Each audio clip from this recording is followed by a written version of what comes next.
Thank you. Well, good evening everyone, and welcome to Clarence City Council's council meeting. I'm Doug Chipman, Mayor of the City of Clarence, and it's my pleasure to welcome you here. Could I ask those present to please stand for council prayer? Almighty God, we humbly beseech Thee to vouchsafe Thy blessing upon this council. Direct and prosper its deliberations to the advancement of Thy glory and the true welfare of the people of the City of Clarence. Amen. I'd like to acknowledge the Tasmanian Aboriginal community as the traditional custodians of the land that we're meeting on tonight, and acknowledge our leaders past and present. Advise everyone, the meeting has been live streamed on YouTube. The links are on the council website along with links to the agenda papers. And before sitting, I'd like to acknowledge the passing of former Alderman Wing Commander Bill Ryan, AFC. Bill was a colourful and long-serving member of council, first elected councillor in 1980. He retained his seat after Clarence was proclaimed a city in 1988 until he retired in 2004. Bill held a number of positions during his time on council, most notably many years as the local government representative on the State Fire Commission. On behalf of council, I'd like to express our condolences to Bill's family. Thank you.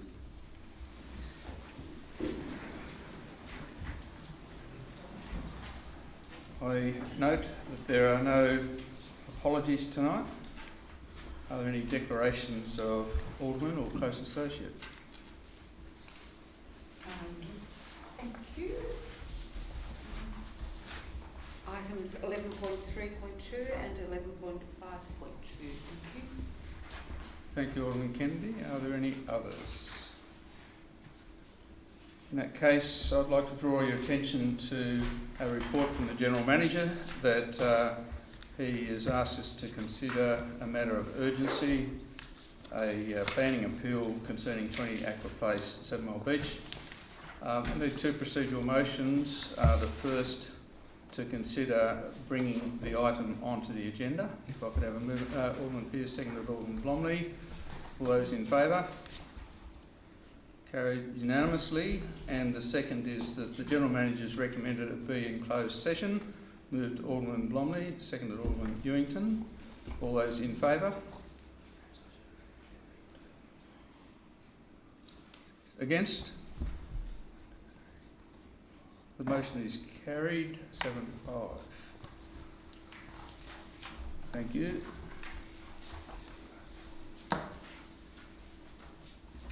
Now I'd like to deal with... Can I just, with your indulgence, ask you to recommit that because I mistook your question and voted wrong. I beg your pardon, Alderman Mark? Could I ask you to recommit that vote because I voted the wrong way? Certainly. I can happy to recommit the vote. If there's some confusion there with the counting, that the motion is that we consider the new item on the agenda of 20 Aqua Place in closed council. All those... Sorry? That we have it in closed council. Of course, yes. All those in favour? Sorry, Mr. Mayor, I've done it again. Well, it's still 7-5. Against? 1, 2, 3, 4, 5. Yeah, 7-5. Motion is carried. Thank you. I was expecting one to say it again, hopefully.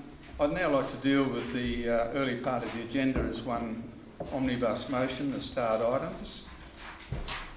If I could, first of all, deal with the confirmation of previous minutes, the 19th of April, as circulated, be taken as read and confirmed. Are there any aspects of the previous minutes? Thank you. Mayor's communication, I'd like to table a number of meetings and appointments conducted over the previous period, including those of the Deputy Mayor and also representation by Aldermans Kennedy and Ewington. So, table those.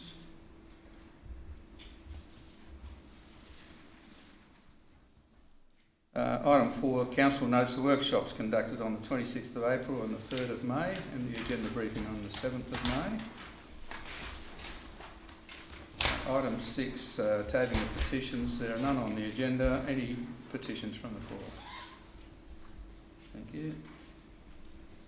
Reports from outside bodies. First of all, from the Copying Refuge Disposal Site Joint Authority, Alderman Walker.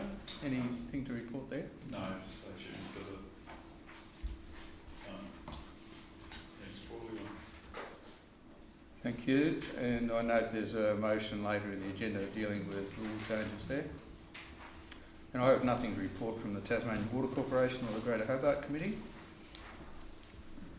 Reports from Council and Special Committees and other representative bodies. We have Chairperson's report for the Tracks and Trails Committee, Sport and Rec Committee, Bicycle Committee and the NRM Committee. Are there any questions on any of those? And I'd also like to table the minutes for the Hobart Airport Planning Coordination Forum for circulation. Are there any other reports? Thank you, Alderman Jones. Thanks, Mr Mayor. I want to table the minutes of the Howrah Howrah Community Centre. These are the minutes of the 18th of March 2021.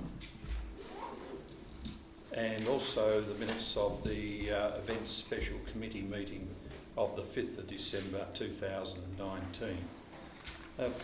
In relation to the former, I just would like to advise Council that Mr Nick Gill, who has been the coordinator of the Howrah Recreation Centre, has tendered his resignation effective from the end of June. And may I, Mr Mayor, just say that his excellent work in coordinating not only the Howrah Recreation Centre but also stepping into the breach, as you would say, as regards to the Alma Centre as well. So I'm sure the Council wishes him his best, and I thought I'd take the time to do that at this point in time. So, thank you. Alderman Warren. Sorry, I may have missed it, but did you mention the Natural Resources Management report as well? I did indeed, yes. Any other reports? Alderman Bond. Mr Mayor, I'd like to table the minutes of the Lindner Smart Community Activities Centre Management monthly meeting for the 8th of April. Thank you. There being no further reports, we move to item 11.1, that the information in the weekly briefing reports for the 19th and 26th of April and 3rd of May be noted. No questions from those? Would I call on Alderman Jones? Yes, look, in relation to the 26th of April, and the item is Hobart Airport Interchange Diversion. My question is in relation to the LPS group of amendments that this Council approved late last year, earlier this year. And my question through you to the planner is that has there been any connection in relation to this works at the airport that has basically held up the LPS as far as that area is concerned within the LPS amendments that this Council provided earlier in the piece? Thank you. Mr Lovell, you're able to assist there?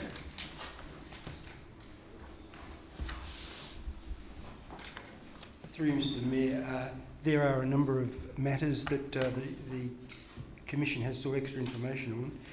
The only one that I'm aware of relating to the airport area concerns the airport protection overlay, which is currently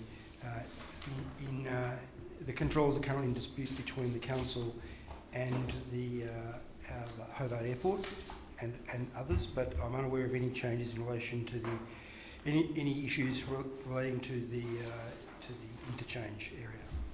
Thank you. Okay, so could I have someone move and second all those motions, please? As recommended. Thank you, Alderman Longley. Seconded, Alderman Pearce. All those in favour? Against? The motion is carried. Now we move to public question time, item 7. There are no matters at 7.1 and 7.2. Answers to previous questions taken on notice. There are 2 in the agenda there. I propose we take those as read. And move to item 7.4, question without notice from Mr David Griggs. Thank you, Mayor.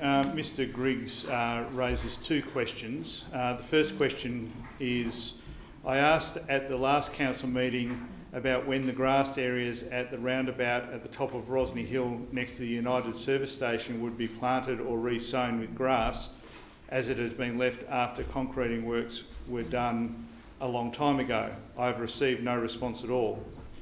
This is why I'm asking the question again. The answer to the question is a response to this question was provided at the last council meeting and is recorded in the minutes of that meeting. The second question is as follows. Half of the road surface in front of 64 Lantana Road has suffered major damage due to a contractor who was engaged to put in a pipeline along the back of houses along Risdon Rivulet, damaging it and not repairing the damage. The work was done at the end of 2020 and left like it. The contractor was engaged by the developer of Olive Grove subdivision off Sugarloaf Road, Risdon as required of a council planning permit and approval. Can the road surface be repaired or reinstated? Mr Graham, do you have an answer on it? Through Mr Mayor, I'll take that one on notice and investigate the matter and advise Alderman. Thank you. Moving on to item 8, deputations by members of the public. There are two. Thank you, Mayor. The first deputation is from Rachel Alderman in relation to the South Arm Men's Shed DA. Deputation is as follows. My family neighbour the site of the proposed men's shed and stand to be negatively affected in a range of ways, with noise clearly a key issue. Council is asked to assess noise impacts on the basis of a report lacking any specifications for the machinery being installed, including extraction fans and air conditioners. How can the volume of noise generated and its impacts on residents be accurately assessed when decibel output cannot be determined? Furthermore, the noise report appears based on an assumption that only one machine will be used at a time for a maximum of a minute. What if that is not the case? Surely you must consider the actual maximum capability of the facility and mitigate for that. The proposed mitigation is shutting the door when machines are in use. Users need to know the rules exist, to remember them, and to be motivated to follow them every time and for the life of the shed. Relying on human behaviour for mitigation is fundamentally flawed. Look at the skate park, where hours of operation have not been able to be easily enforced from the outset. With no accurate measure of noise, the mitigation based on a fallible procedure, my family have to live with whatever is approved and hope for the best. If acceptable noise levels are exceeded, the onus is on us to prove it and to complain. Then what? Mitigation needs to be built into the design. A men's shed is not compatible with a quiet residential area. There was community consultation over this location and results were in favour. This is expected as the vast majority of respondents had zero vested interest. A more equitable question would have been, would you support a light industrial workshop being built next to your house? The second deputation is from Mr Tony Webster in respect to the same men's shed DA. Mr Webster writes as follows. Development classification. The Planning Authority report classified the proposed men's shed as a community meeting and entertainment venue. This is a flawed decision and shows very poor evaluation of the design plans provided with the application 2021/016061. The proposed workshop measures 22.8 metres by 9 metres, not including the loading dock, with a floor area of 205.2 square metres. 171 square metres is occupied by fixed workshop machinery, including metal and wood lathes, band and belt saws and belt sanders. Only 3.8 metres by 9 metres is allocated to a meeting room. A building with a floor area almost totally devoted to fixed plant workshop machinery is not a community meeting place. Adjacent land use zoning. The adjoining residential area is zoned village. This will change to low density residential in the near future a fact recognised in the application planning report. If council is aware of the land use that the land use zoning will change, then it should assess any proposed development using the incoming zoning guidelines. Approving this development using the existing classification while knowing it will soon change would be a serious error. No other men's shed in the Hobart region or Tasmania has been built so close to residences. A better site is located at the Sanford Hall, which is nearer to the peninsula's major population centre. Enforcement of noise management guidelines. How would the council enforce any breaches of the noise emissions from the site? Noise management of the workshop would be dependent on human behaviour, requiring users to close doors and windows when machinery is in operation. This is unworkable and unenforceable. How would council act on any complaints? Public consultation. Simple online community consultation processes can be easily skewed against people living next to developments. The views of neighbouring residents should be given much greater weight in planning decisions. Thank you, Mayor. Thank you. Moving on to item 9.1, notification Alderman Newington. Thank you, Mr Mayor. Do I have a second, please? Alderman Blomley, thank you. Alderman Newington. Thank you, Mr Mayor. Look, I suppose, I think I've summarised a few of the points in my notes to attach to this motion here, but I just want to confirm with my colleagues what my intention or motivation is in this situation. I suppose that the real issue here is to keep this whole process moving. I mean, we've some things have happened in the last couple of months that have, in relation to the development of the City Heart project, that have sort of changed the situation a little bit. And I mean, the last thing I want to see is to have another Macquarie Point situation where, 4 or 5 or 6 years down the track, we're still sitting here talking about what we're going to do with the City Heart. Now, I mean, the most important, I suppose, change that mainly triggered me to want to go down this path was when we had the Gulf Australia proposal put in front of us, where, the opportunity to look at golf in another way in that site, which was to look at a golf driving range, a smaller putting course, and even a shorter version of golf. And we as a group sat there, and I think it was pretty much unanimous support to look at something like that moving forward as one of the types of things that we could do in the City Heart proposal. And up until that point, we really hadn't addressed some of the other uses similar to that sort of situation that we could look at adding to the City Heart. I mean, we all know that the public open space side of things is a major part of that site, but some other recreational, leisure and sports and cultural and art type activities that complement that space, I think, is something that we need to consider. And we, to add that into the next round of deliberations that the GM's putting together in relation to the expressions of interest process for the consultants to come and map out the next stage of the City Heart. To add that in there as a specific part of that process, I think was really important, because we talked about it internally, but we haven't gone out to the community and said that that's something that we're considering. And we certainly couldn't turn around and do anything with the Gulf Australia proposal without opening up to the wider community and get some expressions of interest. I mean, I think I've mentioned to all of my colleagues in the past some other ideas that I've personally had in relation to that location, where things. I mean, certainly dog parks, off-lead dog areas are certainly other things, but I mean things like a zip line park or a recreational type activity like that. Amphitheatres, and that was something that was mentioned in some of the Timmins or some of the public feedback. And there was certainly a lot of mention of hospitality and cafes and restaurants, not only in and around Kangaroo Bay, but also in the City Heart, consultation process. So after going through and rereading some of that information and then looking and considering where we're at with the golf proposal in general, I just wanted to try and bring all that together. And also too, the issue of looking at zones where some of these activities could be focused. I mean, obviously you'd want to look at cultural and arts, possibly around the Rosny Barn, hospitality maybe in one other area, sporting or recreation in other areas, and then, looking at the open space that I think we certainly want to maintain in there as well.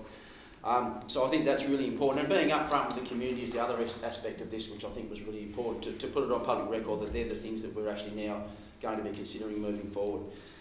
The other side of it too, the densification or the planning for other types of housing in and around Rosny Park wasn't really part of the urban draft urban strategy, if I said that right, Rosny Park draft urban strategy, and I think it's important that we include that in there as well, because we are going to need to look at other types of housing. I mean, you know, whether we like it or not, I mean, apartments and villas or other developments of that type need to be considered. And I think looking at where that might go, certainly not on the golf course or the parkland side itself, but certainly as part of the wider area of Rosny Park.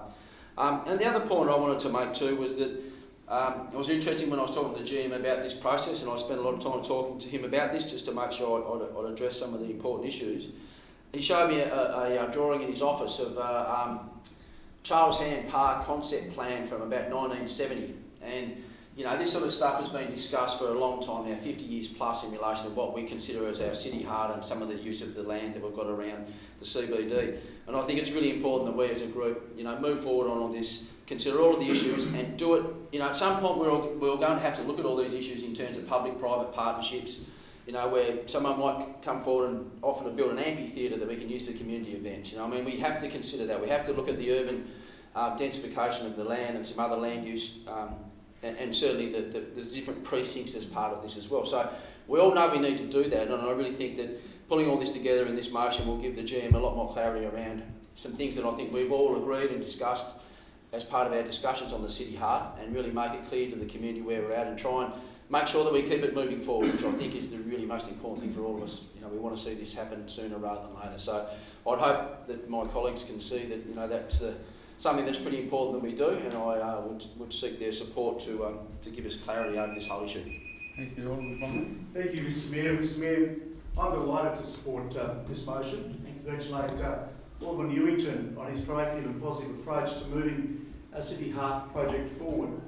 And now, of course, this is more than just about a golf course. This is about engaging with our community to ensure this very special area of our city is developed in a way that will service not only our current needs, but the needs of our community well into the future.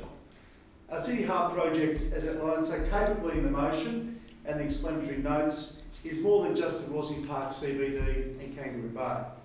It's about developing a precinct maps that we can then use as part of the concept plan, where we have identified areas for focal points of activity. This will include passive recreation areas and active recreation areas. It will identify and make possible areas to support a night economy and grow our burgeoning tourism and hospitality sector. It will provide a platform to logically look at what would be the right mix. It will inform our consultants as to the level of interest in different activities and offerings. Most importantly, it will be the catalyst for fast-tracking and informing the EOI process. And it will allow us to have a serious look at urban densification, as outlined in the City Deal and the Hobart Metro Plan. Mr Mayor, we need to build for the future. Not all of our residents dream of or want the 3-bedroom home on a quarter-acre block. An inner urban living environment must be incorporated into both our City Heart planning and, most importantly, our planning scheme. This motion has been designed to deliver clarity about the process. At its core is engagement and consultation with our community, and I'm sure we'd all agree that's a good thing. So, Mr Mayor, for these reasons, I'm delighted to support this fine motion. Thank you, Alderman Bromley. Other speakers? Alderman Mulder. Thank you very much, and I actually agree with what Alderman Bromley said, and I think he's made a very, very cogent case. What hasn't been made cogent is why now. Our previous discussions about the Rosny Golf Course envisaged a 3-year extension to, and that's what the expressions of interest are about. We talk about it'll be 3 years before we stick any shovels in the ground. We've got 3 years to consult, and might I say that will make Macquarie Point look like a marathon and this like a sprint, even if we take the 3 years. I am concerned that we are just going out for expressions of interest for the continuation of the 9-hole golf with a quote 3 time frame, and we will muddy the waters by going out now ahead of the time. We were always going to do this, but by bringing it in now, you start to muddy the waters. There is huge confusion that what this will cause, and I said we've got 3 years to get it done. Now, if you're out there and you're listening to people when they talk about the golf course, there is what I used to think was a furphy about that suddenly, we're going to seize on this for social housing. And why wouldn't you? It's a greenfield site, great access to services, all the things that social housing quite often lacks in the broadacre suburbs. And I don't think that this is quite what, and I'm sure that this isn't what was envisaged, because the wording of the motion says for the immediate area surrounding the Rosny Park activity. But in the contribution to the move of this motion, and I took careful note, he said in and around Rosny Park. Now, if that idea gets out into the community that this is going to be turned into social housing, I mean, it will be completely counterproductive to what we're trying to achieve in this space.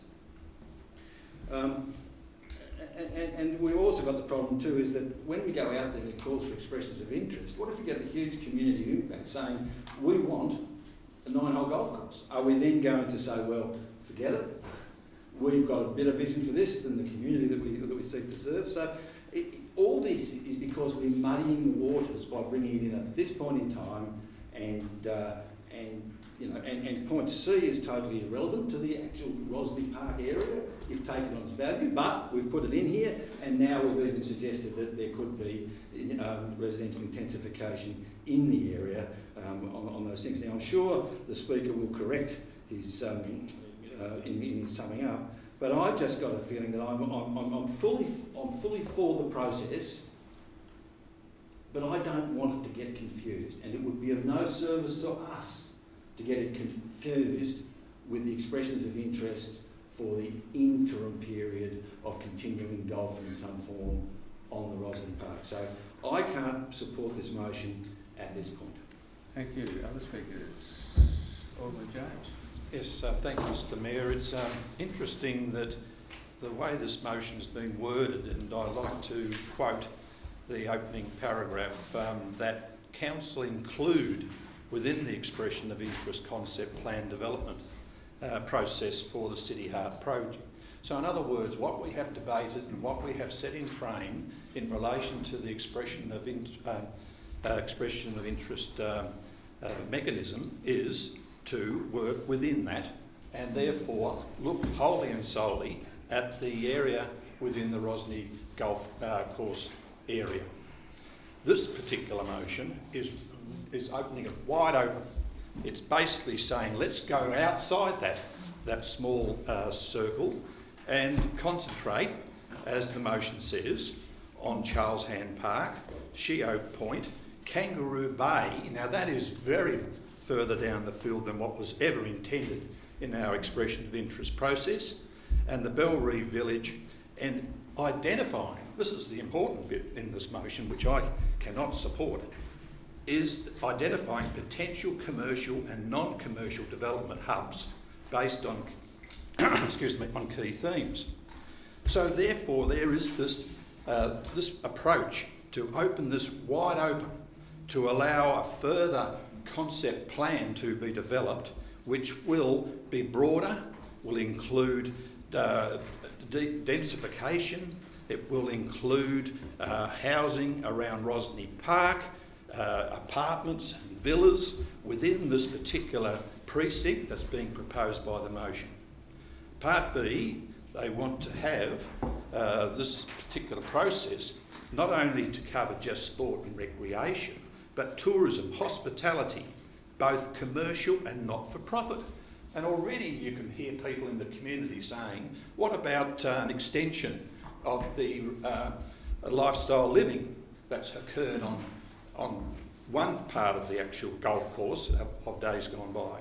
So look, there is that potential for the Rosny Golf Course area to be opened up for not-for-profit organisations and other commercial activities, as well as the apartments and housing and villas that may fall within this particular motion that's before us. And Part C also include consideration of urban densification plan. Now, what does that entail?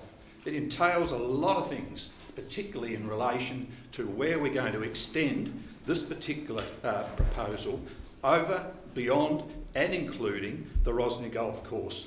And it's stated here that is in for the immediate area surrounding the Rosny Park Activity Centre, which could play an important role in future growth and utilisation of the area.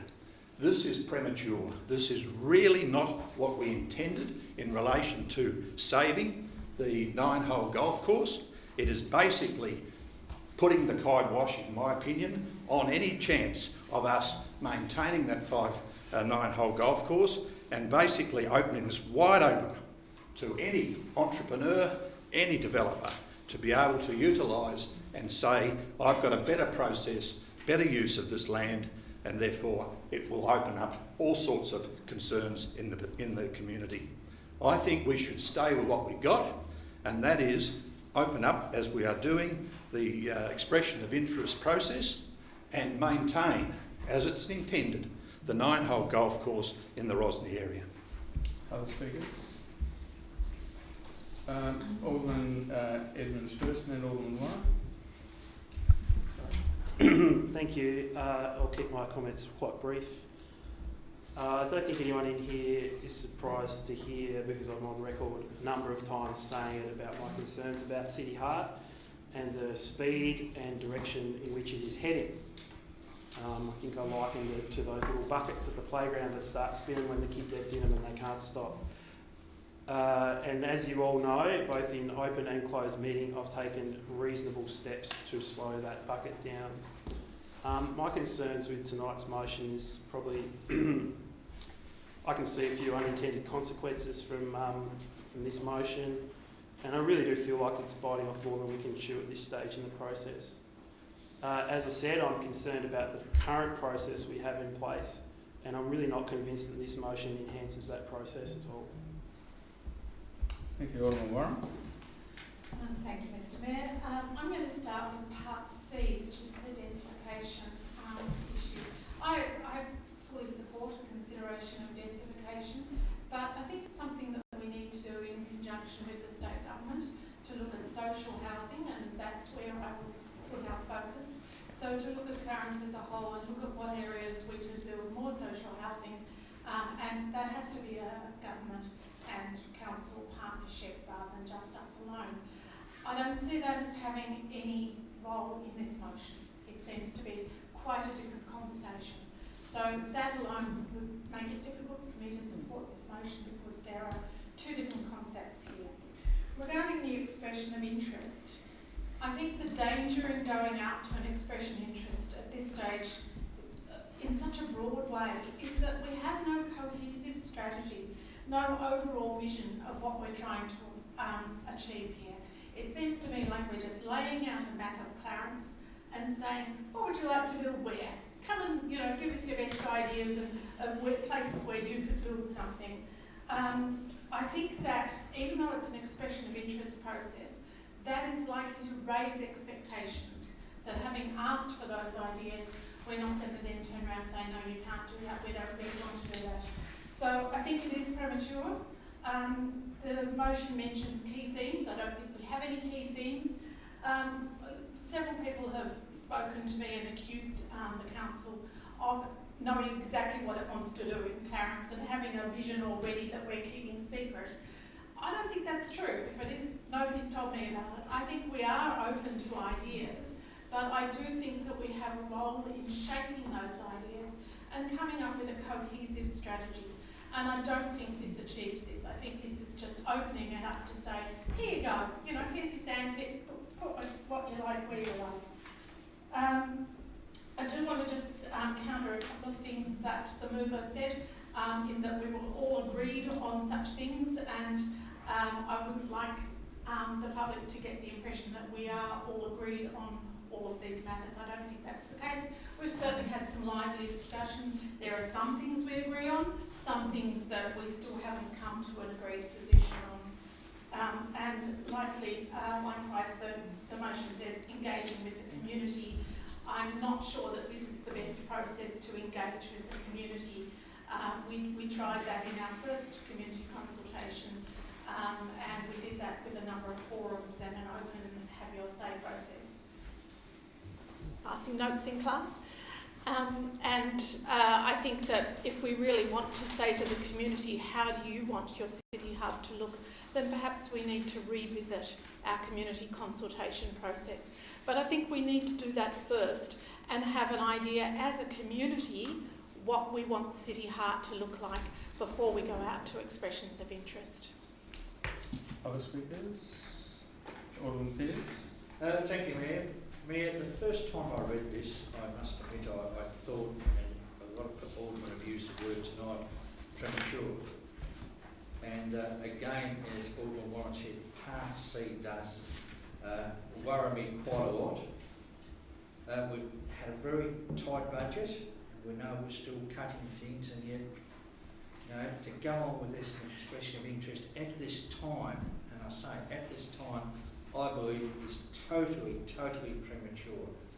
I don't want people thinking we've already got the plan for the city, because we have not, but it needs to be done at the right time, and I don't believe at the moment it is the right time. Thank you. Other speakers? Alderman von Bertha? Thank you, Mr. Mayor. I'd like to ask a question of clarification before I actually speak. So through you, Mr. Mayor, to the General Manager. My understanding is that the City Heart project actually does entail all of those areas that are dealt with in A. So could I have clarification on that before I actually speak? Through you, Mayor. Yes, that's correct. The City Heart project was always about what we refer to as the Rosny Heart Activity Centre, so the CBD and its surrounds, and it was contemplated that it would take in Kangaroo Bay down towards the Bellreef Village as well, and out to Sheoak Point. So it has never been solely about the golf course and the land that comprises it. Thank you, Mr. General Manager, and for that clarification. I thought that was the case, but I just wanted to make sure. I think it's important to note Part B, which says a mechanism for interested parties in sport, recreation, leisure, tourism, hospitality, arts and cultural sectors. As it's noted in the explanatory notes, in December of last year, we actually supported an expression of interest process. However, as it says, as it presently stands, Council has requested the General Manager initiate an expression of interest process for the City Heart project with no further direction provided. What Alderman Ewington is trying to do here, as I understand it, is he's actually trying to get some direction for us to move, perhaps a little more quickly than the 3 years that was envisaged. And that doesn't mean that we actually move in relation to everything, but if we had a concept plan developed that actually looked at particular areas and particular activities for those areas, then that would make our job that much easier in terms of determining expressions of interest. So it's not about expressions of interest coming first, it's about us as a council, after having gone out to public consultation and having got a report back in relation to that. That's our first piece of public consultation. It's about us then doing some work in relation to looking at the types of activities that we can have which fit within community use and the precincts in which they might actually be undertaken.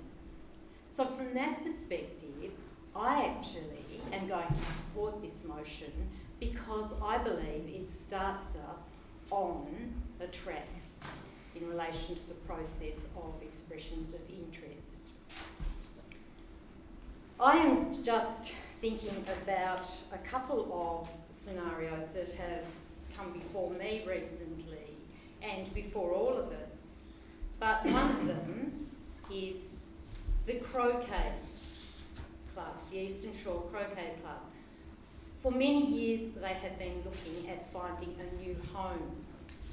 Recently, the alderman from the Sport and Rec Committee met with the Croquet Club, and they expressed interest in this particular area. In fact, a piece of land at Charles Hand Park.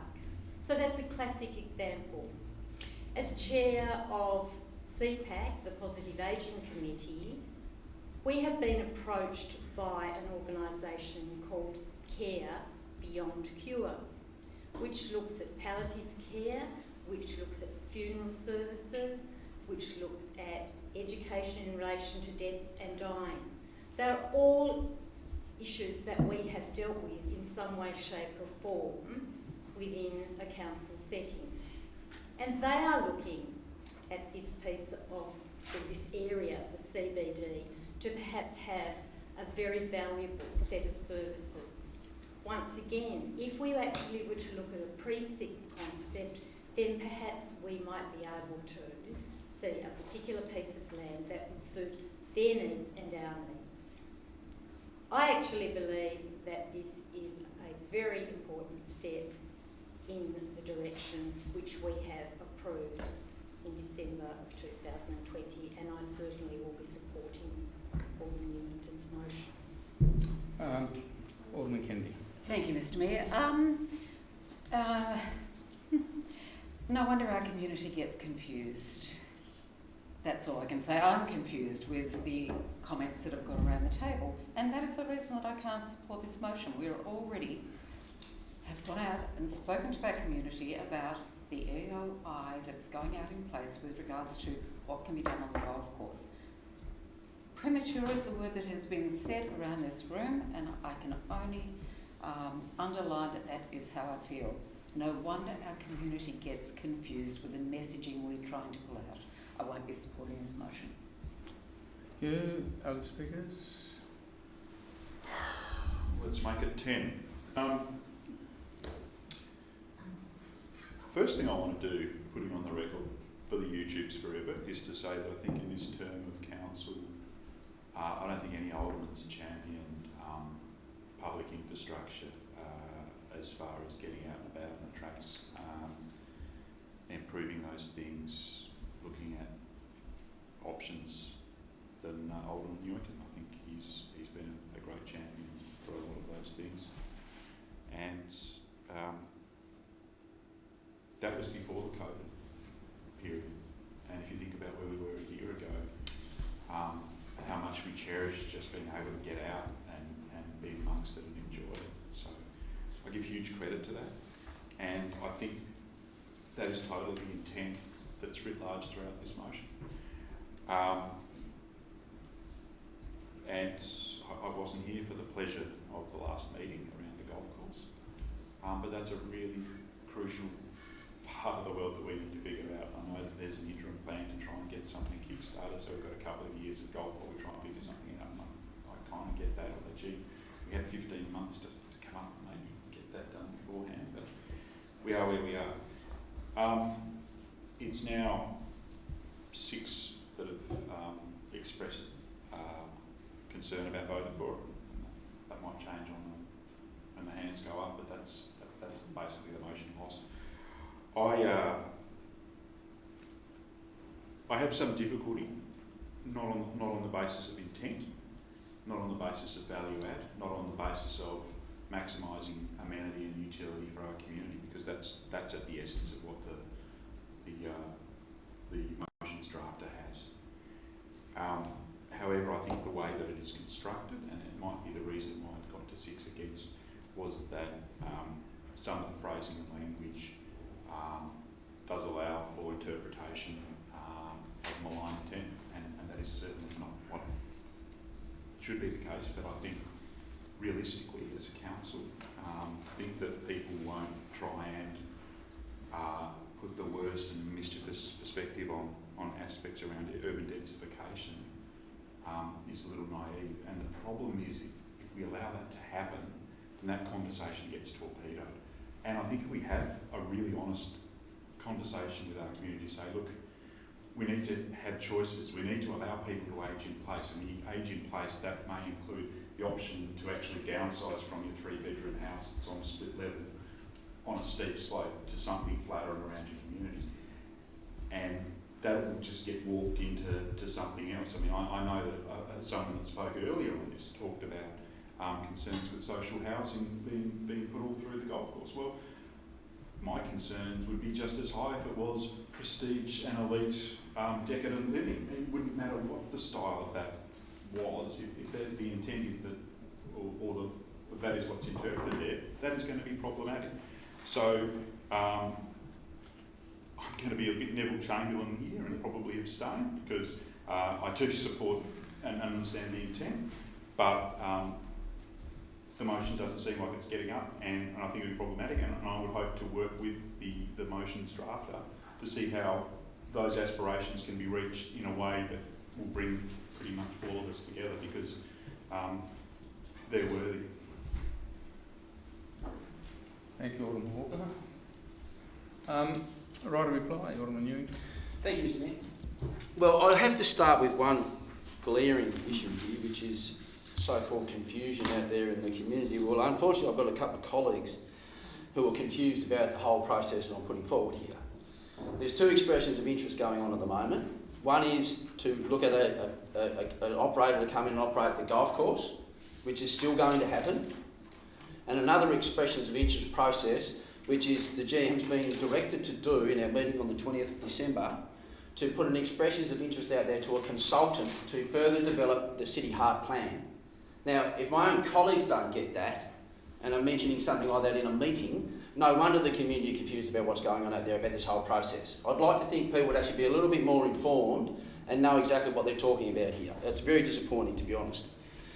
Look, you know, to be honest, this is just petty politics, to be honest, on behalf of some of the people. This is not about the golf course. This is not about me pushing any agenda other than to put this whole issue out there to be clearly explained to the community, to look at all the things that we have discussed internally on a range of different settings about the City Heart.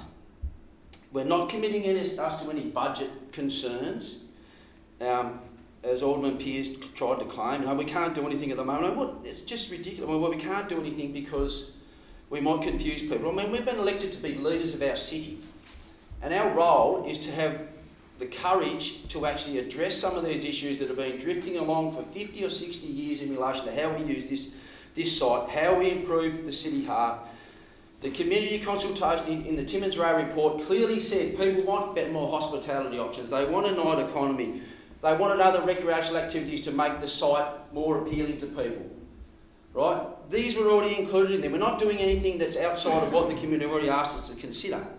We have people jumping up and down about homelessness and housing affordability. We've got an opportunity to actually deal with that. And no, that's all too hard. You know, we've got people saying we needed a civic centre. You know, people have mentioned that, you know, an arts and a cultural hub. But what do you think this is about? I mean, seriously? You want to say, oh no, we don't do it because it's either too hard or it's too confusing or the people won't get it. You know, and I'd hate to think it's because, no, we want to make sure the golf course reopens and then that stifles the whole chance to develop the City Heart project. I mean, that is just, I mean, I'd like to think that's not, you know, what's going on here. But I mean, look, up until a month ago, we were 100% in support of progressing the City Heart project and looking at all of these issues and pulling them together.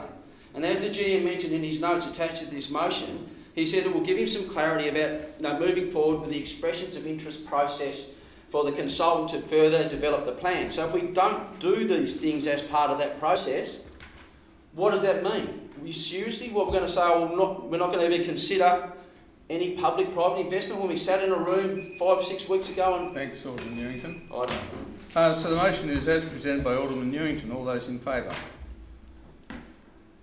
Against? The motion is lost.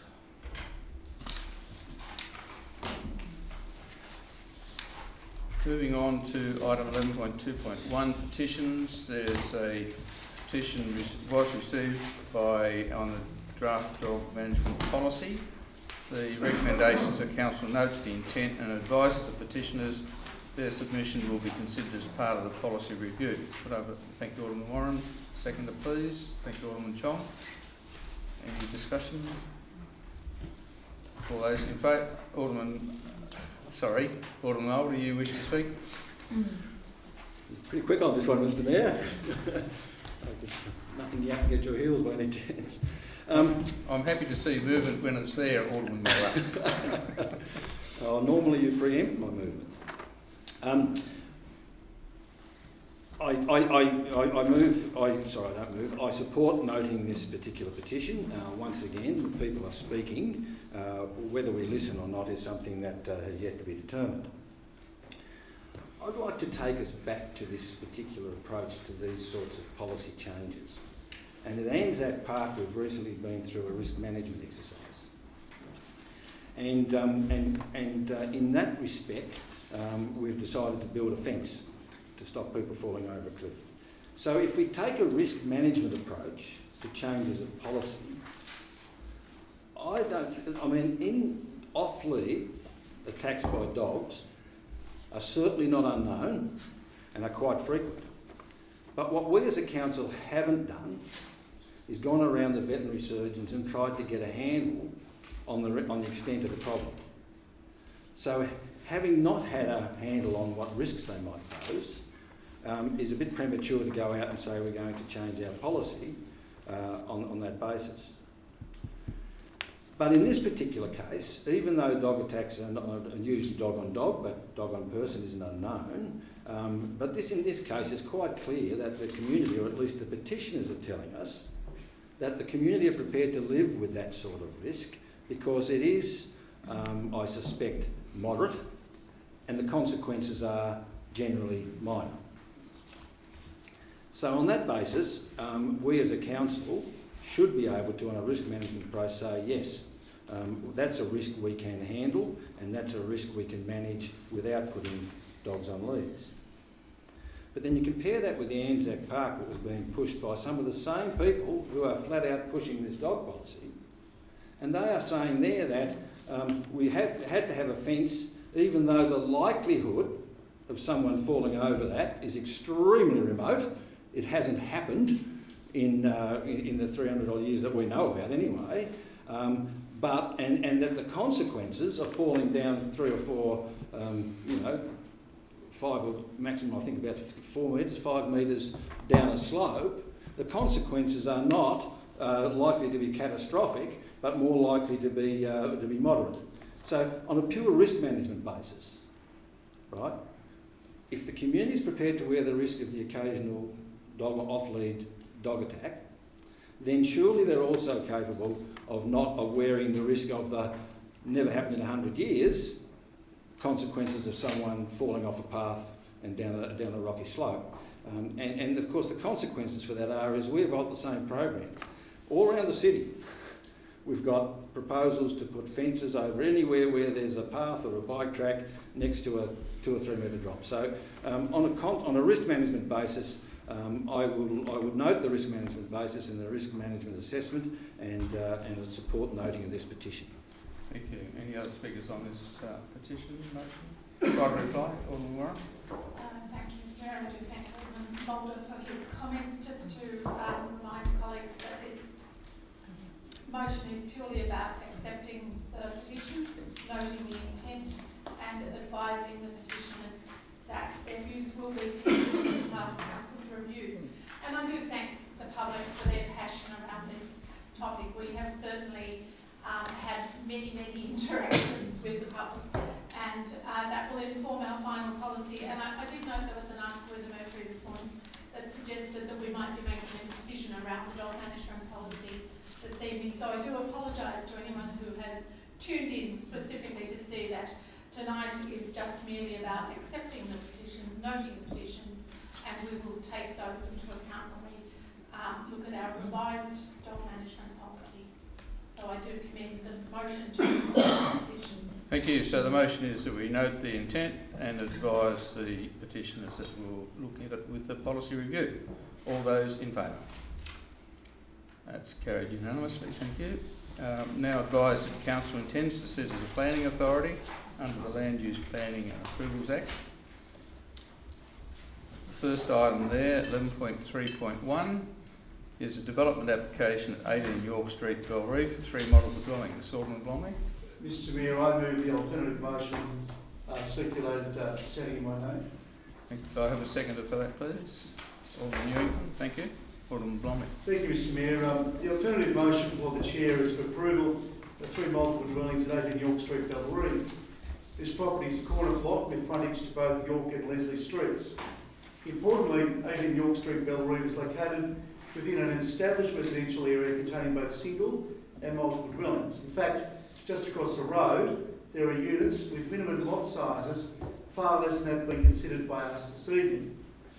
Mr Mayor, we are all well versed in the issues canvassed in the M. Drury and Clarence City Council Resource Management and Planning Appeals Tribunal decision and the Supreme Court determination concerning 12 Park Street, Bellarine.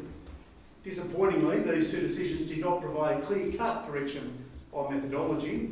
However, as we know, the Tribunal's view is that we ought to put aside the statistical analysis if there are units in the area. That is, ipso facto, if there are units there, units must be compatible. Now, although Mr Justice Brett accepted that interpretation, His Honour also had regard to statistical analysis. So, whilst this is, as I say, not 100% clear-cut, this is the reason why we're here this evening, to exercise our informed discretion. So, Mr Mayor, to me, this matter is straightforward. It is straightforward as a difference in the proportional density being considered for 18 York Street is almost the same as that at 12 Park Street. 12 Park Street, after considerable legal wrangling and associated significant expense for both the applicant and the ratepayers of this great city, is settled. It is permitted, that DA. Mr Mayor, the minor statistical difference in density between the 2 developments in question is, in my view, minuscule, and frankly, this negates the density arguments being proffered against approval. Mr Mayor, this is a straightforward development application. We know that it is 1, clearly compatible with the area, and 2, that smaller lot sizes in the area have already been approved. In my recent discussions with colleagues on this matter, I've been concerned with the suggestion by some that as the legal decisions are not clear and could be open to interpretation, that we ought to therefore refuse this application and let the applicant do the heavy lifting for us. Well, not only would that be an abrogation of our responsibilities as elected members, sitting as members of a planning authority, it would also be short-changing the applicant. As we experienced in the 12 Park Street debacle, this type of approach is not only extraordinarily unfair on those who wish to develop and provide additional housing stock in our city, particularly when they are forced to spend thousands of dollars to protect their rights and develop their land, it is also, in my firm opinion, highly unprofessional of this council to force developers to take that type of recourse. So, Mr Mayor, for the reasons outlined, I commend the motion and seek the support of colleagues. Thank you. Alderman Newington. Thank you, Mr Mayor. Look, I think I've made my position quite clear on some of the decisions we've made of late, which has led us to go to the Planning Commission and have those decisions overturned. For us to be so quick to, overturn some of these decisions and incur, huge cost to the ratepayer, I think is something that people need to start thinking about a bit more carefully. I mean, there's not only the actual legal cost, but also the staff time that's taken up there, and I think we've got to start to be thinking a little bit more carefully about that. As Alderman Blomley went through there, I mean, there's plenty of other existing dwellings in Bellarine that are in far smaller lot sizes.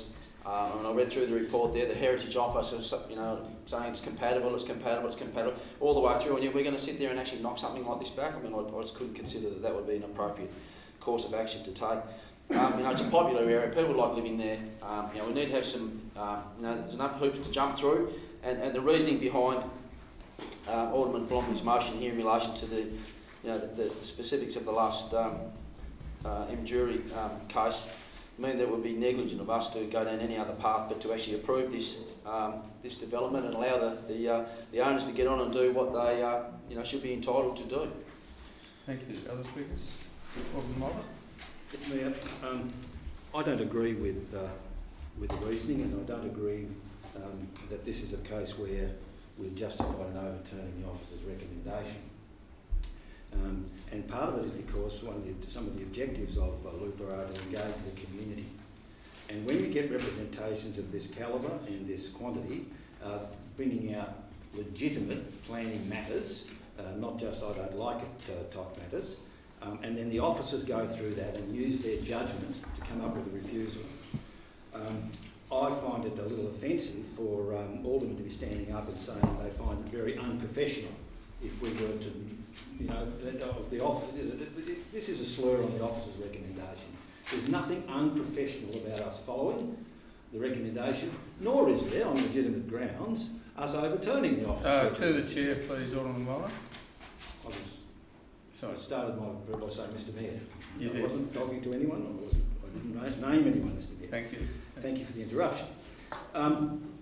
The issue is regard to density. We've been to the Supreme Court and back, and as we were advised on Friday, neither body actually gave us the model that we should use to determine what densification is. The results of all this decision, and I think the numbers are correct by saying that Park Street was, there was something like a density of ratio of 12 on the statistical analysis.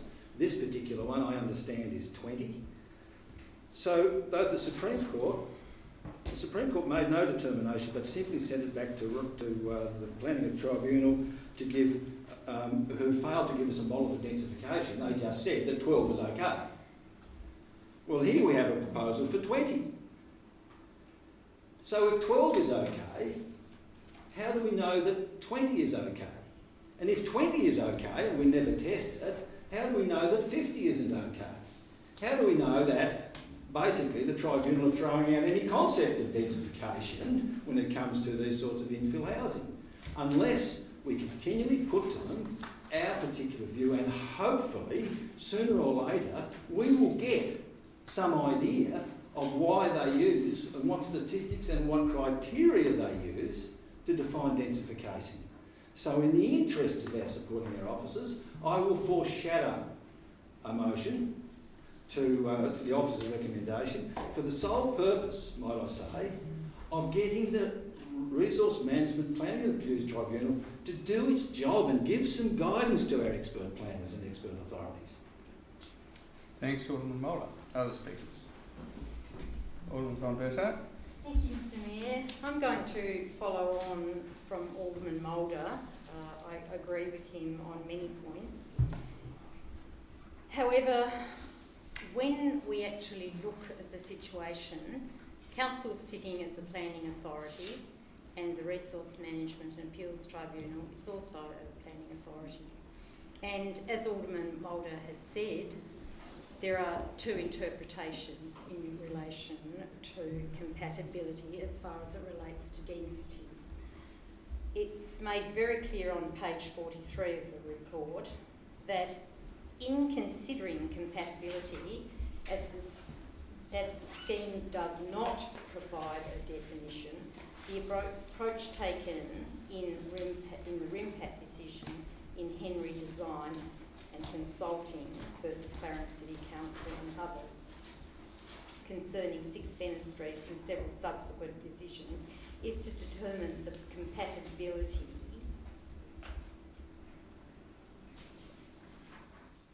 with respect to P1 requires that the proposal be in the broad correspondence or in harmony with the prevailing or predominant densities in the surrounding area. What I feel is that recently, in a sense, we have been making ad hoc decisions. A number of times recently, we have actually overturned the officer's recommendation. In relation to Park Street and perhaps in relation to this particular application, that may occur as well. What I feel is that if we are serious about looking at compatibility as far as density is concerned, then rather than going about it in this manner, we actually need to look at changing these planning schemes. And we've done that in the past when we've had issues. We've brought that to the attention of the Planning Commission. It's been a long and arduous road, but it hasn't been an ad hoc situation, whereas has been mentioned by a number of the aldermen, we actually spend a lot of money, ratepayers' money, looking at ad hoc decisions which go against the officers' recommendations. The officers look very much at trying to implement the planning scheme. If there is a big picture issue, then we need to change the planning scheme. So from my perspective, I will not be supporting this alternative motion. I would be looking at that we perhaps work on a structure plan and look at density in relation to these particular areas. Thank you. Thank you. Alderman James. Thank you, Mr Mayor. I would like first of all to just address B1 of the motions before the Chair, and it basically is putting all its eggs in one basket in relation to the M jury versus Clarence City Council in that at RIMPAC, and not looking outside the square. Because on page 43, and Alderman von Berdo drew our attention to that matter, and that was a decision in relation to Venice Street. Now, there are a number of aldermen in this place who were present at the time when we debated that, and we put up a proposal that it was incompatible with the surrounding area, and that was that there has to be, in broad correspondence, I'm quoting now on page 43, in broad correspondence or in harmony with the prevailing or predominant densities in the surrounding area, unquote. So the mover of the motion has basically taken one particular case and put all his eggs in one basket by the very nature of putting the jury decision that went to the Supreme Court, and that is what this motion is all about. He then goes on to say, under 2, with the exception of the proposal not providing social or community housing benefit, the report demonstrates that all other standards have been met. So how are you able to convince, if it goes to the tribunal, as to whether or not one decision that did go to the tribunal, but then it was some hazy, then there was some interpretation, if you want to call it that, and then have an exception in the motion that it does not provide social or community housing benefit. This is not a good motion. It is not a good motion because it doesn't follow the normal process by which we have identified what the performance criteria are, or are in this particular case. On page 42, and this is where the officer's recommendation is basically really sums it up. P1A is compatible with the density of the surrounding area.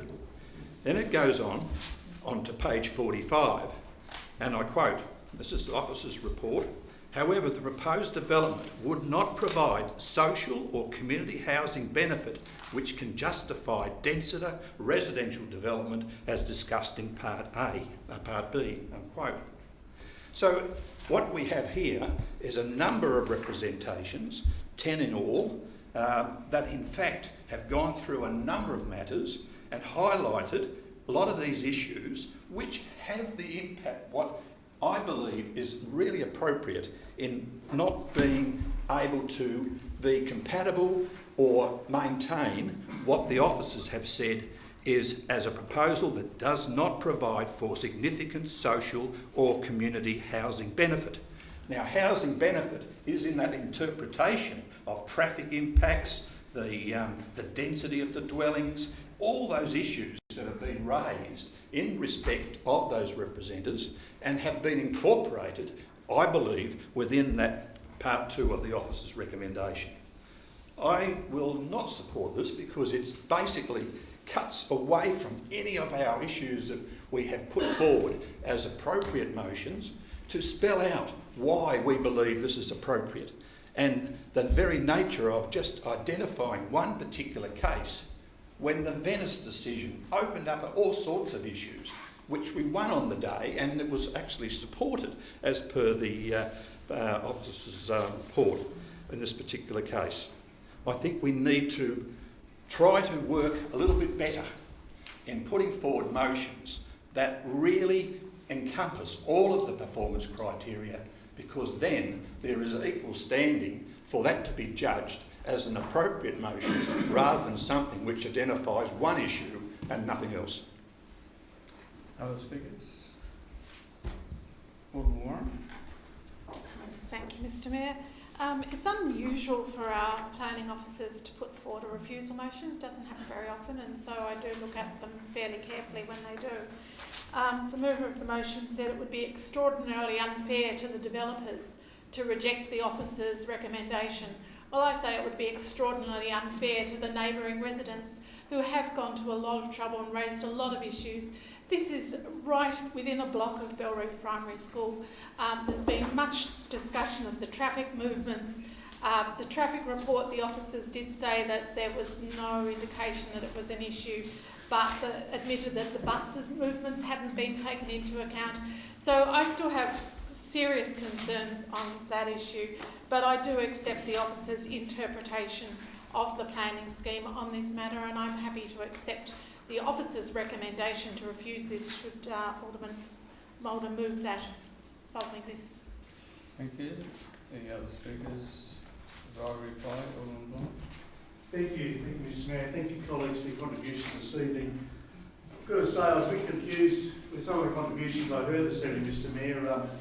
First point I'd make is that some of the figures, or the two figures in particular that Alderman Mulder mentioned, he got totally confused with. They're actually incorrect. The 12 and 20% are actually the other way around. So, and that's contained within the report here. So it's pretty common mistake, sadly, when we've got many pages that maybe people don't look closely at this, but the density of this proposed development is front and centre here, and that was something that Alderman Mulder sadly confused.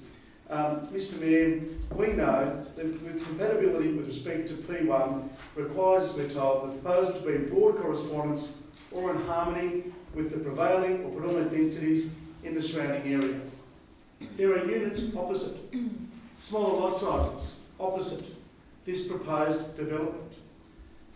I just find it absolutely extraordinary, some of the comments made by in Alderman James's contributions as well, Mr Mayor. Following Friday's, or before Friday's briefing, I went to our manager of city planning and said, if you were to approve this, what are the conditions that would be required by council? And they're captured in part A. All the required conditions are there. We then had a discussion about density, the interpretation of Justice Brett's decision, also the REMPAC decision as well. And as I canvassed in my opening remarks, which I hope some colleagues were able to digest, there is, of course, no clear-cut definition. However, there is the prevailing view that compatibility I touched on a moment ago. With regards to point B2, the reason why that is there is because it was originally in the motion with regarding social or community housing benefit. It is, as Alderman James correctly points out, contained within our notes here today. But what that means under this scheme is that if there is a demonstrable social or community housing requirement, that density limits can be smaller. That's what that means. I saw it always as being irrelevant to this particular motion in the first place. I discussed it through with the manager of city planning. He explained to me why he had it in the original motion, and that's why I've addressed it here today. But essentially, this is about compatibility. This is about being fair, and it's about ensuring that we can have proper, correct development in our city and not always stick it to our developers and make them bear the cost for poor decisions. So the motion before the chair is presented by Alderman Blomley for approval. All those in favour? Against? The motion is lost. Alderman Mulder. Mr Mayor, I move the officer's recommendation that this particular application be refused for the reasons stated. I take it Alderman Warren wanted to second that? No, look. Well, she foreshadowed support. Yes, yes, look, more than happy, Mr Mayor, too. Thank you. Okay. Alderman Mulder. There's been sufficient debate, Mr Mayor. Any other speakers? Alderman Evans first. Thank you. Be very brief. I was actually going to speak on the previous motion, but was being too polite and missed my opportunity. I was just going to say that I appreciated the intent of the mover of the alternative motion in terms of the get on with things, and I was a supporter of Park Street. There's just a level of further uncomfortableness around some of the things in this report that couldn't get me over the line, so therefore I'll be supporting the refusal. Thank you. Other speakers? Alderman Newman? I just have to point, I mean, some of the colleagues here saying we've got to listen to the community and whatever. I mean, you read through the representations that are in here, and they're either, you know, it complies, the Heritage Office says it's okay, that doesn't have any determining weight. You know, the plans have complied with that clause, the acceptable solutions, right, and yet we're going to sit here again and waste more taxpayers' money or ratepayers' money, because this will go to the tribunal and they'll win. And, you know, I just think if it was your own money you were spending, I'd like to know, would be that so, would some of my colleagues be so quick to do this when it's quite obvious that it's matching the existing area and it complies virtually with everything. And the last court case clearly showed that. Anyway. Any other speakers? Prior to reply, Alderman Walker. I know the mover said there'd been enough debate, but when there's too much debate, seems to be never enough sometimes. I do actually also want to thank the mover of the alternate motion, as much as this isn't definitively clear cut. It isn't, and wish that it was, and maybe will be if this does end up being appealed. That said, Venice Street, I believe, failed the density measures, and when that was taken to appeal, that was upheld. And to be honest, I think that Park Street reinforced also the officer's recommendations on the night. The officer's recommendations aren't, as of right, stuff that we must approve without any debate or consideration. We are the planning authority, and part of the reason is that we've been delegated by the public to try and navigate our way through challenging issues sometimes, and doing it in the constraints of a planning scheme. And I guess we've talked a bit about property rights, but also rule of law comes into this probably a little bit more as well. Density is the key issue here. You can cut it and dice it any way you want. It does come down to density, and this doesn't meet that criteria. I think the wider thing is, rather than the situations where time and time again, those cases have come before us, they're the symptoms of a side problem, and that being a dearth of inner residential zoned land. Because if this was inner residential zoned, we would be ticking it off. That would be straightforward. So, as I said, I don't agree with the officer's recommendations each and every time, but I like to think that I consider things before I err from them. But in this case, as I said, it's coming down to density, and if the applicant wishes to get further clarification on that, well, that is entirely up to them. But I think it would be slightly disingenuous to say that we're exposing ourselves to potential legal costs by approving it, in which and that it wouldn't be the other way around with a disapproval. So it's about density, and on this basis, it doesn't meet it. Other speakers? Alderman Mulder, right to reply. Thank you. I think the issues raised in this very short debate have just highlighted the fact that when we go into these things, it's not that we refuse a development that gets us into trouble. in the Planning Commission. It's that we reject our own expert advice and take the risks. That's when we get into trouble in the Planning Commission in terms of costs and other issues. So here we have the experts that made a determination. I don't always agree with them, sometimes, and sometimes I'm party to those, as we will discover later this evening. But in this particular case, I think it's beholden upon the interpreters of the planning scheme, the people who apply the planning scheme, the people who tell us to do again when we propose a change they don't like. It's beholden upon them to give our officers some firm guidance as to what is and isn't acceptable in densification. And this is an opportunity to do that. Thank you. So the motion before the Chair now is for refusal. All those in favour? Against? The motion is carried. Alderman Kennedy, I think you're declared an interest. I missed the second item that you declared an interest in. I thought you said 11.5.2, but I can't see it there. Yeah, I'm disinterested in that. 5.1 you want me. That's where the South Arm is. Yeah, it was 5.1. Okay. Yeah, that'd be right. Thanks.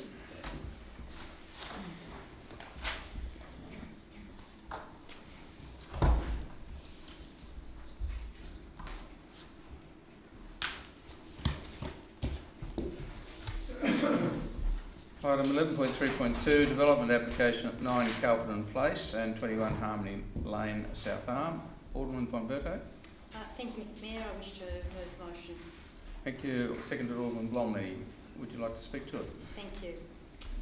Mr Mayor, this development application comes to us as a result of a lengthy history, and just to remind Alderman that in October 2020, on the 12th of October 2020, as part of the consideration of the South Arm overall master plan, we actually approved that Council adopt the revised South Arm overall master plan to include the location of the men's shed and to provide in principle support to the South Arm Peninsula Men's Shed Inc. for the men's shed project. So that's a really important aspect in looking at this particular development application. We have already, in principle, approved the location. In fact, we've approved the location and provided in principle support. So that's a little bit of a different emphasis. The officers have made it clear as to why it is to be approved. I think it's very important to note that there are 4 representations against, but 19 in support, and that there are close to 100 members of the South Arm Men's Shed. The work that has been going on with the men's shed in relation to our planners has been considerable, and it has actually occurred way before October of 2020. The important aspect of the development application, I believe, is also the advice that notes that the applicant must enter into a lease agreement with council prior to the commencement of use.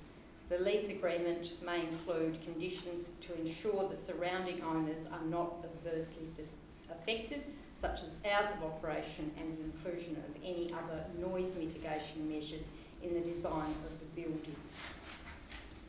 I have no doubt that the lease agreement will include those measures, although it actually says may, and that a lease agreement is a very appropriate mechanism for ensuring enforceability. I also think it's very important to note, and we're all aware, that before the General Manager gave landowners consent, that a noise report was actually done by JTA that did quite a lot of work in relation to the skate parks and various noise reports. And that noise assessment and report actually considered and recommended some measures to ensure that there is mitigation as far as the noise is concerned. And I am of the understanding that those measures are going to be put into place. So I support the officer's recommendation and hope the council will also do that. Thank you. Thank you, Alderman Blondin. Thank you, Mr Mayor. Mr Mayor, there's not a great deal more that I'm able to add to that brilliant speech by the mover of the motion for the chair. I remember talking with members of the community at South Arm over 18 months ago now. At that time, those early days of organising the mention of 3 members. Now we've just heard that there's over 100. There is strong community support for the men shed and South Arm Peninsula Residents Association, of course, done a wonderful job engaging with the community as well, Mr Mayor. This is a great outcome, and the sooner it's built, the better. Thank you. Other speakers? Alderman Chong. Thank you, Mr Mayor. Just very briefly, I will be supporting this, I will say, but perhaps in the interest of helping some of the representations that were made about noise, the mover and the seconder of the motion might consider in the advice replacing that word may include with should include or will include, should include or shall include, something that gives a little bit more teeth to the lease agreement, perhaps. I'd be supportive of that. That's right. Thank you. So in the motion, the word becomes should or shall? Shall rather than may. Okay. So shall become. Thank you. Okay. Other speakers? Alderman James. Yes, look, thank you. I was very interested to refer to the attachment 4, and in attachment 4 it was a council decision, obviously, and it said that council adopt the revised South Arm master plan to include the location for the men's shed and provide in principle support to the South Arm Peninsula men's shed incorporated for the men's shed project. So that motion that we actually passed did provide in principle support, and I would have thought that that may entail some sort of report coming back to council and for council to consider the item that's before us this evening, because that basically is indicating that council needs to make a firm decision in relation to that. So having said that, it seems as though that by adding the word, or in the recommendation, the advice, the word advice, we've seen this happen on a number of occasions where the intent is to make sure that those particular matters are included. They are not conditions, they are merely advice, and by the very nature of the word advice there doesn't mean it's set in concrete.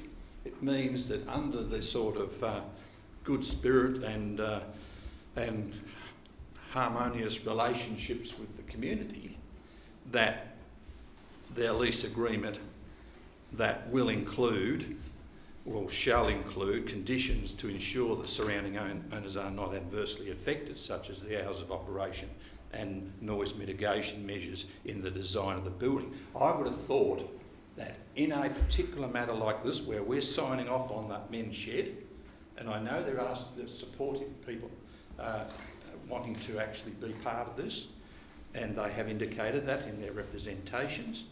There have been others, though, who have drawn our attention to the fact about what, in fact, is to them a problem as far as the operation, hours of operation, and in particular the use of machinery.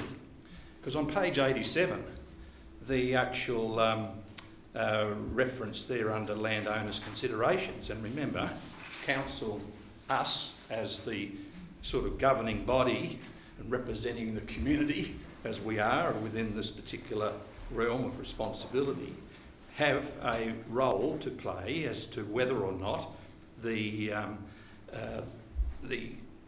advice and what may occur in relation to the operation of a machinery workshop, which is really what has brought into concern some questions about the manufacturing of furniture, wood and metal fabrication, and this has been addressed by the officers as far as being the primary function is a meeting place for members which provide a workshop to encourage interaction between the community members, whereas the manufacturing and processing definition contemplates industrial uses as the primary purpose. Now, the very location of this, and it was already been mentioned by one of the deputations this evening, that another location, and we're really going back over ground in relation to the skate park. What we said from the outset, and I know you're going to correct me when I try to draw my attention to the fact that it's not the skate park, it's the men's shed, but I'll get those words in first.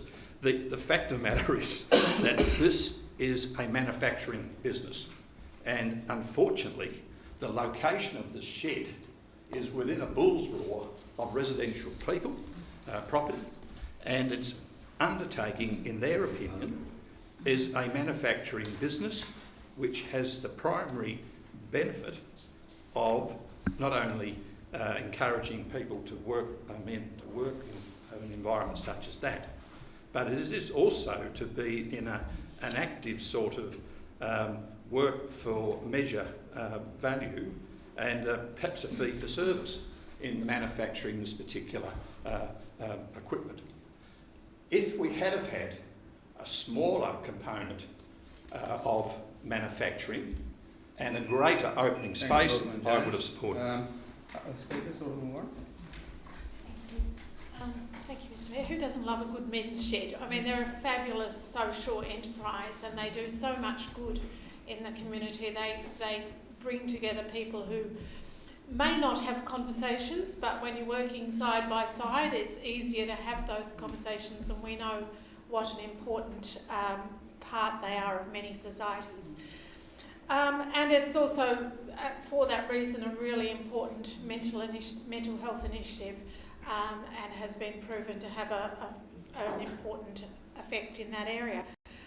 For those people who care deeply about mental health, I think it might be a little bit hypocritical not to take into account the mental health of the neighbours. If you care about mental health, you care about mental health across the entire community. This is a men's shed, but it's a men's shed on steroids. And as my colleague Alderman James points out, it is a light industrial workshop. It's not an entertainment meeting space. And a light industrial workshop would not be approved in a village or low residential area, as this will be eventually zoned. So I do have concerns. I do thank Alderman Chong for her addition. That goes part way to addressing some of my concerns, except that, again, we're faced with, let's build it and see how bad it can be, and then try and mitigate the problems. We've been bitten by that, and badly, in the past, in this very area. So I think that it's a shame that we didn't anticipate the size and the impact of this, and look at whether there were mitigating factors by moving it and putting a car park between the building and the residents there. I'm sure there are other alternatives there that we could have considered, and I do apologise for not going down that path. I think it's a little disingenuous to draw attention to the results of the consultation, 19 versus 4, when we know those 4 are the people who are affected, and the 19 are possibly not living right next to this light industrial workshop. So full support for men's sheds, full support for there being one in this community, just serious concerns about the impact it's going to have on the mental health of the neighbouring properties. Thank you, Alderman Peters. Thank you, Mayor. I totally support a mid-shed, but like Alderman Warren has alluded to, there are some reservations. When I went down to have a look at the skate park, I had a look at the proximity of the mid-shed. Even though I totally support a mid-shed, I thought it was pretty damn close to residents' houses. And the size of it does worry me. The fact is, I do like this on page 87. Providing that the east roller door and south door are kept closed during workshops operation when high noise level equipment is in use. Now, how are we going to monitor that? Here it is on page 91. Mitigation measures such as ensuring that the roller door remains shut while machinery is operating will be considered as part of the lease if the application is approved. How are we going to manage that? Look, I'm all for the mid-shed. I do have concerns. And as I said, when I went down there, when you're there and you actually see where it's going to be, it does worry me. And I know some people have concerns like myself, and the representatives I think have got a very valid point. If this for some reason is lost, and you know, I don't know what's going to happen, I just will foreshadow, Mayor, that we bring this back in 2 meetings' time, that we can have a look at the site again. And I don't say that lightly because I totally support the mid-shed. But I think we've got to get it right, because we had advice from our own alderman that the skate park facility was in the wrong spot, and we ignored that. I don't want to get it wrong twice. So if this is lost, I will foreshadow. Thank you. Other speakers? Alderman Mulder. Thank you, Mayor. What we're faced with is a planning matter, and we must apply the planning scheme.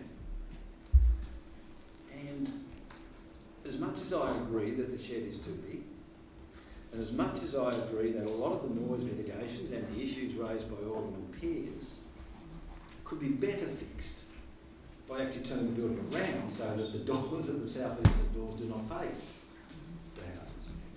And I draw your attention to the issues regarding noise. It's not even a residential zone, but the men shed at Hobart had all these complaints, met all the standards, but it had to go through a process, and I think at some considerable cost. They're now installing the kinds of measures that are being proposed by the consultant's report. But the issue of noise, and this is where sometimes I'm just appalled. On page 89 of the papers, the reasonable impact from noise, and the comment of the officers is this: the noise standard in the community planning zone, etc., requires an assessment of noise at the boundary of the residential zone. As discussed previously in the report, the tribunal decided that the village zone is not a residential zone, and therefore the surrounding areas is all zone village. This standard is not applicable. So in other words, if you live in a quiet little village, you're allowed to have unqualified noise. But if you live in a residential area, you're not. And this is the sort of nonsensical stuff that you get black letter interpretation of the planning scheme. Don't they think people reside in villages? Of course, it's not technically a residential zone, but the skate park decision, that's where we ended up with that. And I must say that if the shed was turned around, a lot of those issues of noise, with sheds with doors open or not, wouldn't exist.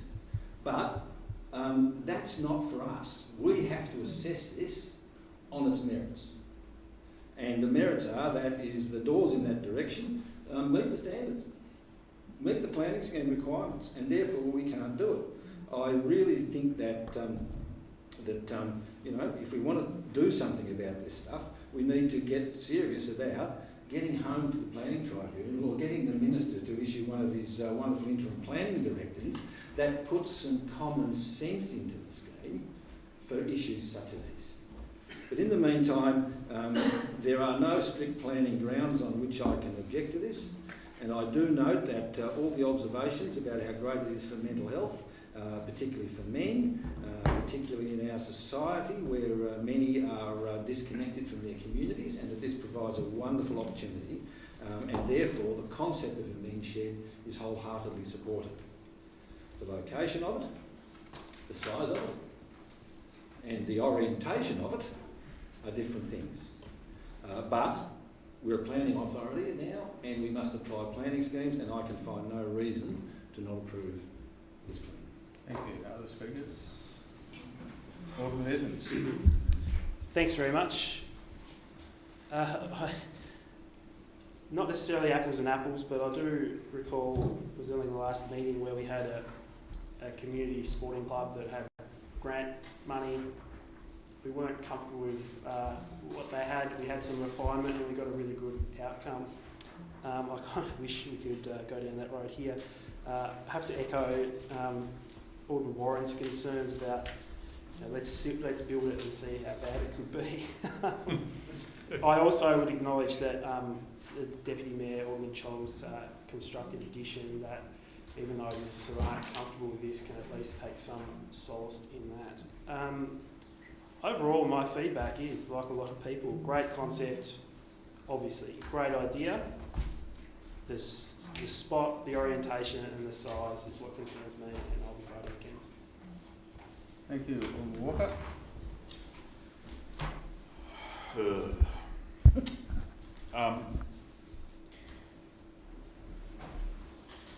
The tension and trouble around this is best sort of fronted up and spoken about in the earlier times when we're not a planning authority. We're a landowner. We are aldermen that liaise with community, hear their concerns, try to balance things, look for solutions, try to problem solve. Here we are with the shackles of the planning authority, and they're substantive. So concerns raised may be legitimate and deep and profound, but they're not the planning grounds that sit on us tonight. So I won't go into the suitability of the location and other things. I have to speak to it as a planning matter, and there is an area of ambiguity, and then there is an area of misclarification in my mind, and that is calling something that is overwhelmingly a workshop, a meeting place, I think has been miscategorised by the planning staff. And I think that needs some firmness around it. Now that comes down to perhaps a degree of subjectivity or interpretation, but that's where I've around considering that this matter is being looked at as a planning authority. I hold a lot of concerns raised and think that this is the discussion that we should be having in a robust fashion external to the planning authority, but here we are as the planning authority. So on the grounds that I believe this is more a light industrial workshop and we should be looking at it in that frame rather than community meeting and entertainment, I won't be supporting the officer's recommendations. And I'll be happy to discuss with people outside of sitting on a planning authority how much I value the men's shed movement, which is a lot, about other alternatives that could have been considered, which I think is several within that peninsula. But we are where we are, and that is where I get to the decision I want on those planning grounds. What I want. This is not what I want at all, but it is on planning grounds that we derive this destination. Thank you. Other speakers? Alderman Newton.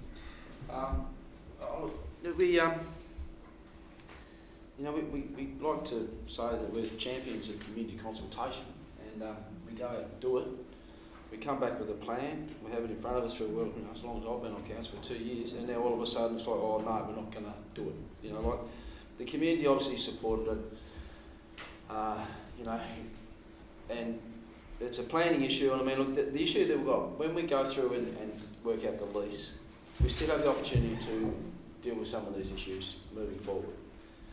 I think why do people always have to go to the scariest possible outcome and think that that's what's going to happen on these things? I mean, they're probably going to spend more time sitting around having a coffee than they are using any power tools, and power tools are used in residential places all the time now. So, these guys are not going to, people using it are not going to jeopardise their opportunity to have that as a usable space and just totally disregard the local residents and cause that much of a nuisance that it's going to cause another, argument. I mean, it's a planning issue. We've had it in front of, this stuff should have been dealt with months ago if people were going to vote against it now. Why do we get to the last minute and then bring it up now?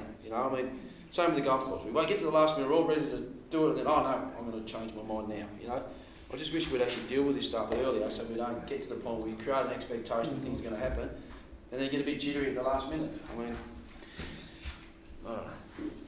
Thank you. Right reply or Von Becker? No, thank you, Mr. Mayor. So the motion before the chair is approval subject to conditions and advice. All those in favour? Against? The motion is carried. Could we recall Alderman Kennedy, please?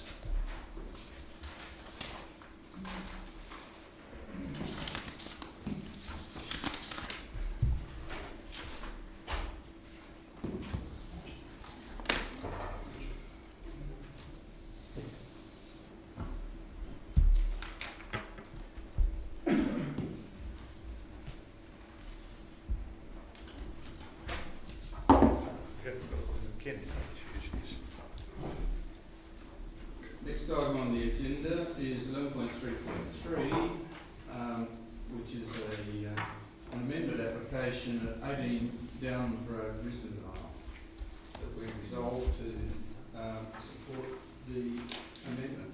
Alderman Jones. Yes, look, thank you, Mr. Mayor, and may I say this has been a long and very drawn-out process. Do I have a second? Sorry, Alderman Chong, yes. Thank you. Yes. And the motion is before us, Alderman Mulder, which is, and I think for the benefit of the public, it's an amendment application regarding 18 Downham's Road, Risdale, and what is included in the officer's recommendation, and I wholeheartedly agree with that, because I know it's put in some additional measures that will allow the public and all of us, I believe all of us, but then I stand corrected, perhaps not in totality, always seem to gauge what the community's expectations are in relation to any issues that come before this council.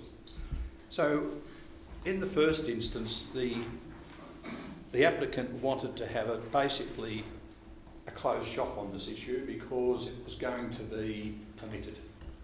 But the officers have said, hold on a minute, let's make it discretionary and put in some safeguards in this because of the very nature of the land and the location and what impacts it may have on the environment down the track.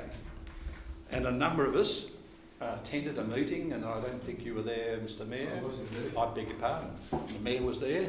I know Alderman Blomley was there. Alderman Mulder. Let's not get distracted from the planning issues. It's so important, Mr. Mayor, that I get this point across. I understand your excitement, Alderman. It is. It's been in the making for a number of years, and it's getting to the stage now where if we tick this off unanimously tonight, then it's going to send a signal to the community that the council is going to listen to the community and at the same time support development. I won't say any more than that, and hope the council does support this and is carried unanimously. Thank you, Alderman John. Just very briefly, thank you, Mr. Mayor. As Alderman James said, there has been a lot of discussion about this in the community, which is, as far as I'm aware, generally in support of this happening. It's great to see this amendment coming before us, so that we can then get it back out to the community for consultation. Other speakers?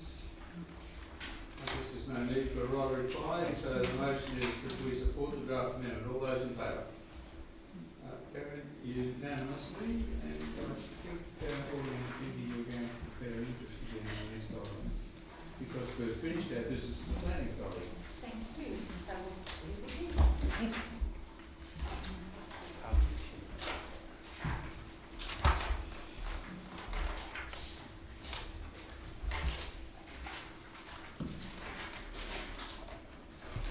Moving on to asset management, 11.5.1, that we allocate almost $2 million federal grant money from the Phase 2 Local Roads and Community Infrastructure Fund.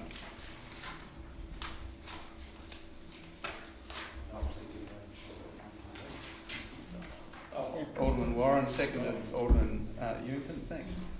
Nice to have you two on the same page. Alderman Warren. It's just like you said, the federal government paying something that we were going to do anyway, so I urge colleagues to support this. Thank you, Alderman Ewington. I've got one question on this one, just in relation to the, I mean, at the, through you to the chair, or you might be able to answer this. We haven't actually voted to do the berm as of yet at a council meeting, have we, or not? What's the status of that? Mr. Graham. Through Mr Mayor, the council decision was to consider the earth berm and play space as part of the 21-22 budget. It was approved in the master plan and to consider the works in the 21-22 budget. Thank you. So the status of that is that we're doing an early budget consideration, amending the annual operating plan, for which you need an absolute majority. Well, I just stood here and said if there's something in the master plan, we should support it. So I'm not going to turn around now and do that, although I do have my doubts about whether the berm will be effective. But other than that, I think getting hold of this money and spending on these projects is certainly something that I welcome. Thank you. Other speakers? Alderman Von Berto, you've got to jump. Thank you. In principle, I'm going to support this. However, I want to make it known very clear that at the 22nd of March meeting this year, I did not support the earth burn, and that's 215,000 of the 650,000, which is detailed here. So I did not support the earth burn at the South Arm Oval Skate Park because I believe it appears unnecessary infrastructure from the various information and evidence that's been provided to Council to date. And to my way of thinking, there appears to be a number of cheaper mitigation options which could have been trialled. And I believe that council ratepayers' fund could have been better used across the city in this regard, and I also believe that if it is paid for by this federal government monies granted to council, it could have been used far more judiciously. So whilst I will be supporting this motion, I just want my concern noted in relation to the funds for the earth burn. Thank you, Alderman James, and then Alderman Blomley. Yes, look, what is so good about this particular motion is that it's not our money, and that is really a bonus. It's really... Please don't interrupt. My colleague Alderman Blomley is quite right. I should have made the statement that it's taxpayers' money that's filtered through. Thank you, Alderman Ewington. I got the dot. Because it is money that is coming indirectly throughout the taxpayers' purse into our handout or our allocation of nearly $2 million.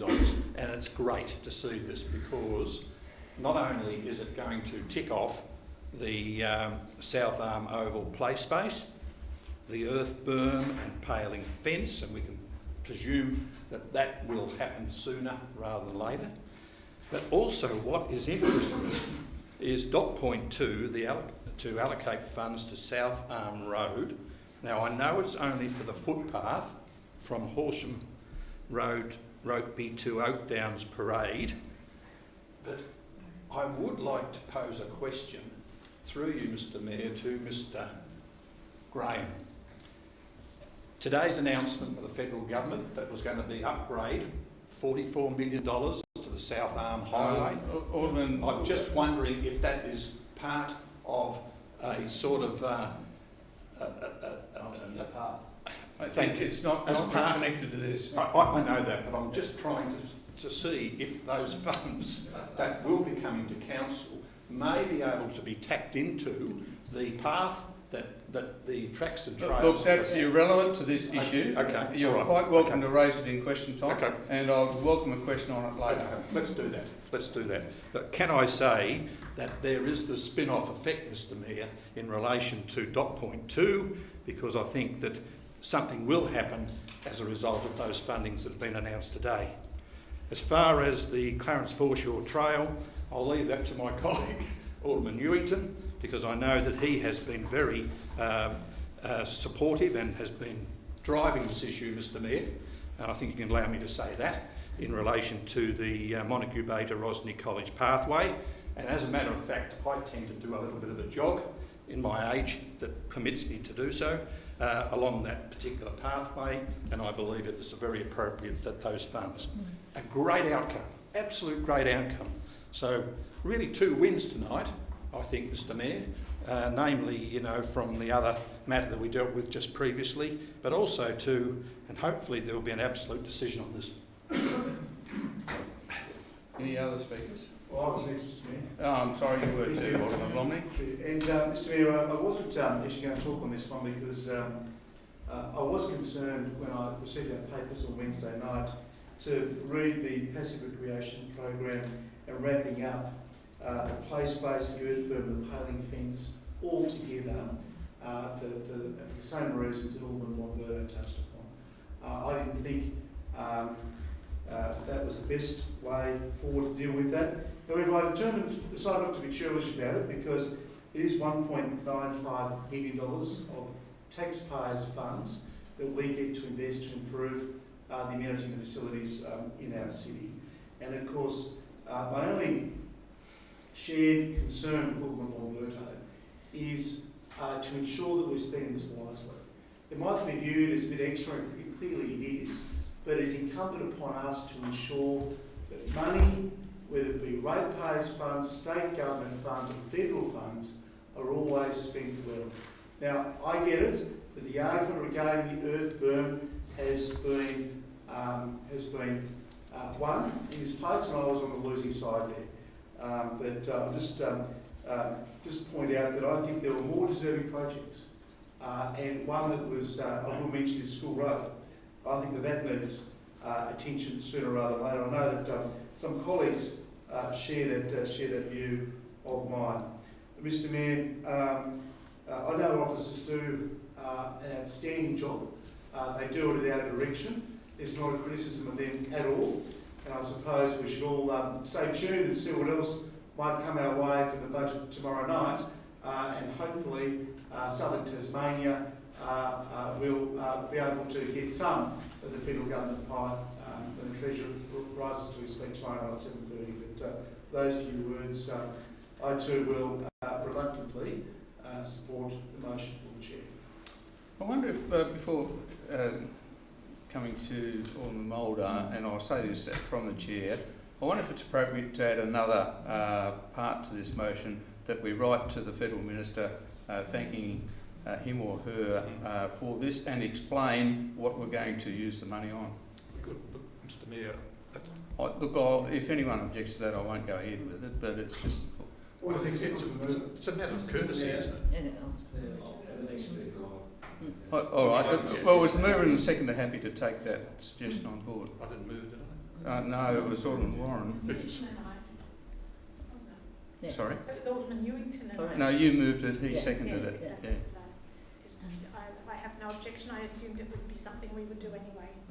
Whether it needs to actually be in the motion, I don't believe is necessary, but It's probably something we haven't done before, but we've been encouraged by Olga and Elgat to do I have that. no objection. You happy with that? Alderman Mulder. Just before the clock starts, on a point of order, I don't think it's appropriate for you from the Chair to be suggesting amendments, so I will make the suggestion that those things be included Thank on you. the floor. Yeah. Look, I'm You happy. can't move an motion, Mr Mayor, so what makes you think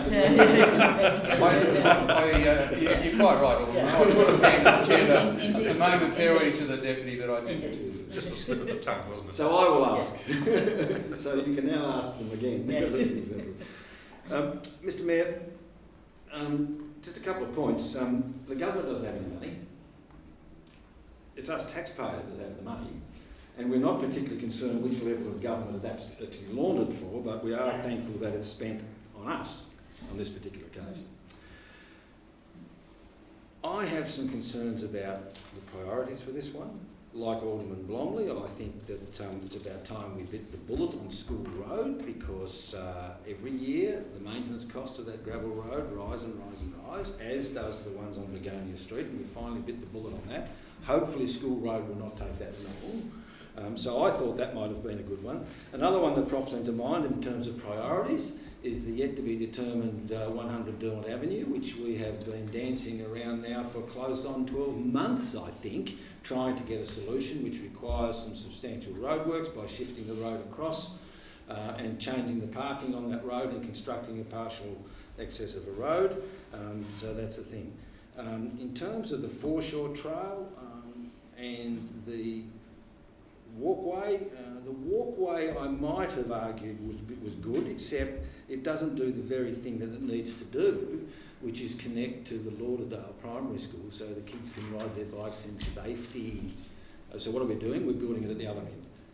You know, so really we should have been focusing on, and this is a matter for Dyer, but the Brokeby bypass is fine and we all welcome it, apart from the 5 sets of traffic lights within 2 kilometres or something of each other, but we welcome the concept, but the real and the traffic statistics tell us, and Dyer and the Roads Tasmania have told us, that the most dangerous part is actually the next bit along, and if we could get them to prioritise that, and we could build a roadway, as Alderman James is alluding, as part of a walkway, which would connect the streets of Oak Downs to Lauderdale, and therefore Rokeby, Clarendon Vale, Glebe Hill would create that walkway. So the missing link isn't where we're going to spend this money, the missing link is the next bit, and the dangerous link. But anyway, it is what it is, and we do it. The other one was the, and who can argue about the Richmond Riverbank Pathway, timber viewing platform and upgrade, can't argue against that one, and the South berm is what it is. I'm only wondering whether we could reallocate some of the funds to surround the vent shed. Any other speakers? Alderman Pearce. Mayor, I wasn't going to speak on this, but everybody else has. Well, I just want to congratulate our staff for the Montague Bay to Rosny path upgrade. I reckon it's fantastic round there. It really is a credit. And but all the other 3 things here I totally support as well, Mayor. Thank you. Other speakers? Right, reply, Alderman Warren. Oh, sorry, Alderman James. I would ask your worship to most humbly Alderman retract Walker. I thought you were giving me another go, Mr. Mayor. Yeah, no, I didn't want to do that. No. Alderman Walker. Yes, you wish. It's not our money. It's not taxpayers' money. In this case, it's future taxpayers' money. So when I look at my children tomorrow and explain to them that they'll be paying off some of this stuff, I actually think it's pretty worthy. I think that there'll be enjoyment to be had from the Clarence Foreshore Trail, and the South Arm Road thing is excellent, as is Richmond Riverbank. When it comes to the South Arm skate park, I was on the losing side of that. It got built, and perhaps it would have been at a different location, and again that money could have been used for something else. This was a necessary thing that we arrived at. What I would say though is, in this allocation being made, points that have been raised around School Road can perhaps be had more robustly around the budgeting table, because this 1.9 million is being used for these projects. So again, we can talk about our priorities and how we go about things elsewhere. So this is a good news story. I think wherever you sit on 1 or 2 particular issues on here, this is still a great story, and it adds to the enjoyment and pleasure of an amenity within this city. So I'll be supporting the motion. Thank you. Alderman Edwards. Just to make one point, this is great. You know, we've all got different priorities. We'd maybe throw in there if we had a chance, but it's been done. You know, there's both got the leadership of our officers and also with our guidance. And it's all money better spent than 5th and 6th lanes on the Bass Highway. Thank you. There's no one else I can ask. So Alderman Warren. Thank you, Mr. Mayor. Thank you, all colleagues, for your contributions. Regarding the South one, yes, we did vote to include that in the master plan. There was some misinformation around that at the time of the debate, and there seemed to be impression in the community that it was either the berm or facilities for South Arm, which was never the intention. And chances are that all of these items would have been fully funded in the budget that we're currently formulating. And so, as Alderman Walker points out, to have 1.9 million freed up that we can then make strategic decisions to use or not, or to bank or whatever, gives us that flexibility to relook at those funds and how we would like to direct them. And regarding the federal budget, which Alderman Blomley refers us to tomorrow night, I did hear some analysis of that tonight, that it's very much an election budget, so we can look forward to more free gifts. Thank you. Thank you. So the motion before the chair is the recommendation, plus we write to the government thanking them, explaining what we're spending it on. All those in favour? Carried unanimously. And could we recall Alderman Kennedy, please?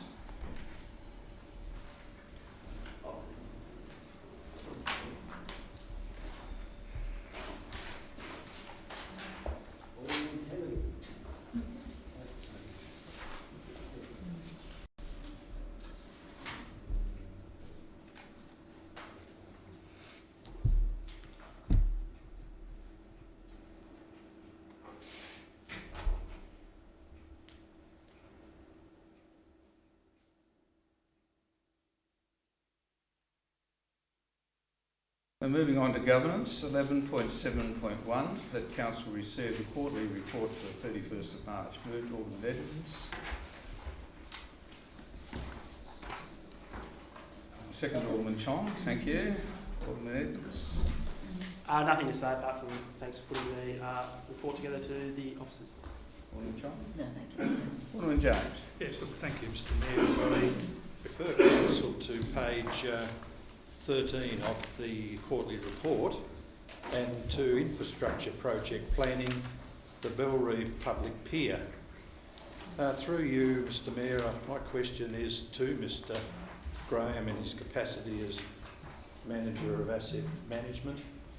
Mr Graham, when is it open to the public? And if you could give us an estimated timeline on that.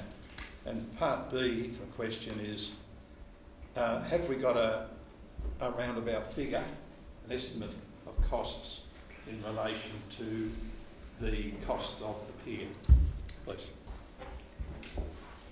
Through Mr Mayor, I can't give a date just at the moment in terms of when the pier will be open. The majority of the works are complete, except for some minor works. There is one engineering issues in terms of support of the wave panels, which we're dealing with the contractor and the lead designers on. Once we have that issue resolved, I'll be in a position to give a more firmer date in terms of the opening. In terms of the final costs, I don't have that on hand, but to date, we have not gone over budget on the project at the moment. Just as a supplementary, I have asked this question on a number of occasions, and with due respect to Mr Graham, he has said that he hasn't got an estimate, hasn't got a costing. But surely we can have an estimate of the costs, or what it's cost to date, because this is something that... Well, the fact of the matter is there's a dispute over some issues. Engineering matters have to be finalised, and financial matters have to be finalised, and I think it would be inappropriate for the manager to provide us with a guess. We have to wait until the sums are done. Okay. Any other points on the quarterly report, Alderman Blomley? A second one, Alderman James? Yes, thanks.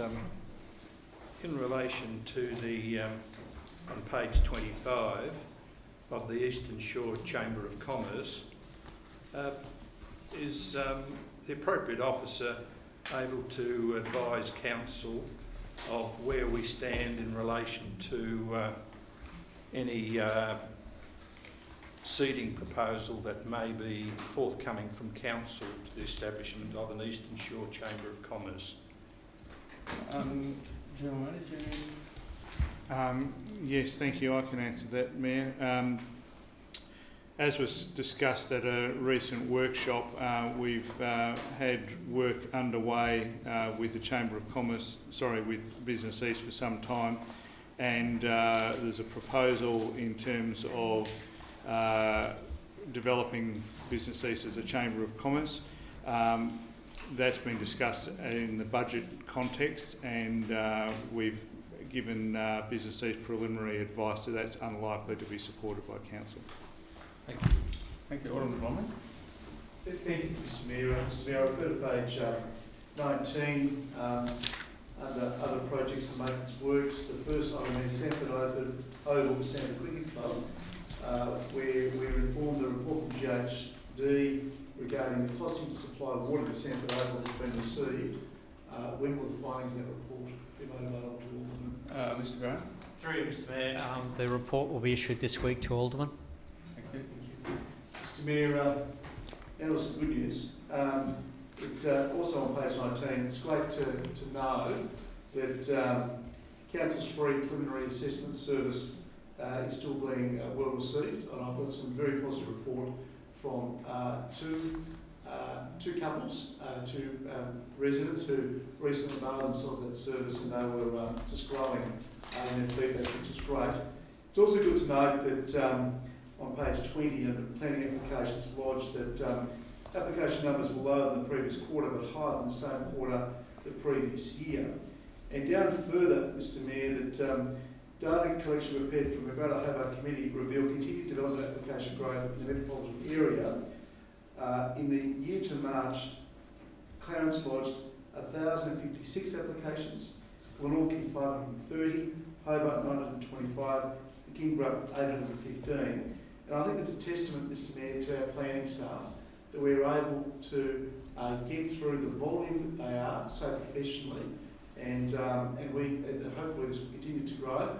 But conscious of going into our budget preparations now, that we need to ensure that our staff are appropriately resourced. But I think that's fantastic news for the city.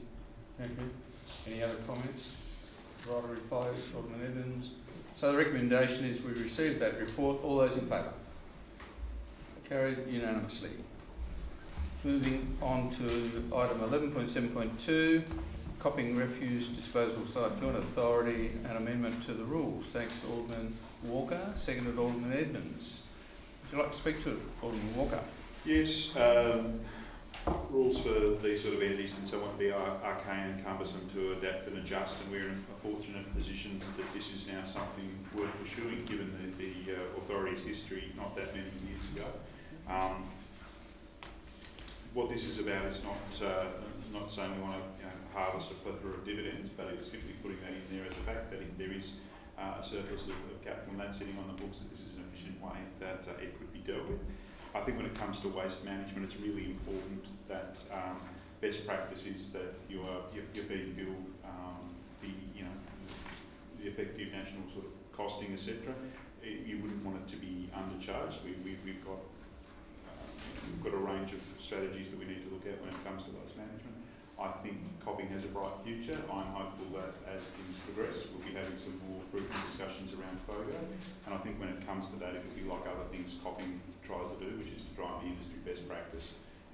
We've seen that with Dalton moving into the FOGO space in a really excellent closed kiln or vessel system. So this is a change to the rules, and this is allowing for the payment of dividends should future situations arise that recommended. It has got that rider clause in there that you can't asset strip, and I think that should provide Alderman with a degree of comfort around that as well. The dividends can never exceed what the board recommends it to. Thank you. Alderman Evans. Other speakers? I guess we'll put the motion in that we endorse the proposed amendment. All those in favour? Carried unanimously. Moving on to item 12, question time. There are no matters at 12.1 or 12.2. 12.3, I propose that we take the answers to questions as read, are in the agenda papers. So questions without notice, starting with Alderman Warren. Thank you, Mr Mayor. Through you to the General Manager, the previous government, Liberal government, as a core promise had the introduction of a Transdermal ferry service. Can the General Manager update us please on where we're up to with that, given that that term of government has now nearly concluded? Do we have a ferry service yet? General Manager. Through you, Mayor, thank you for the question. I can advise that work is underway between council staff, Department of State Growth, the ferry operator and Bellreeve Yacht Club to try and ascertain the exact arrangements for the ferry service to arrive into Kangaroo Bay. And those discussions are underway. I don't have a firm sort of plan at this point in time. There's certainly options being discussed and explored at this point. Thank you. A supplementary, can I confirm that you just said that it would be going into Kangaroo Bay, not to the federal ferry wharf next to the Waterfront Hotel? Sorry, that's a good question. When I mentioned Kangaroo Bay, I'm talking about the whole bay. So yes, the focus is upon the federal end of the wharf behind the new pier. Thank you. Thank you. Alderman James. Yes, I raised a question earlier this evening. You did. Could you remind me, please? Yes, look, I certainly will, Mr Mayor. It's in the press this very day there was a grant to Tasmania, and in particular $44 million, as I understand it, for the South Arm Highway upgrade. So my question through you too, Mr Graham. Mr Graham, what sort of is the timeline with respect to us getting our hands on the 44 million? And would that entail any upgrade of the pathway between the Academy and Lauderdale Primary School? Or is it... Okay, or is it basically for the road itself and not... Through Mr Mayor, we'll have to wait to state government advise us in terms of what the details of the budget include, but the General Manager might be able to provide further information. Well, actually, I can add that first of all, it's a state highway, and so we won't be getting our hands on the money. It'll be a state-managed project. On top of that federal money, there's 80 million earmarked as part of the election campaign by the Liberals state government. So altogether, that's a $123 million project. I'm not sure the full scope of that project. I don't know whether... No, I'm not sure at this point either. So we're waiting to find out. Clarification.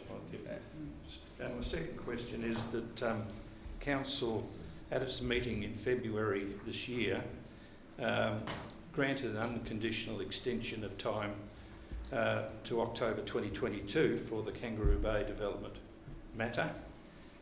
Has there been any response from Shambroad in relation to that confirmation letter of acknowledgement, etc., that they have obviously received our letter and making good with their determination to have substantial commencement by October 2022?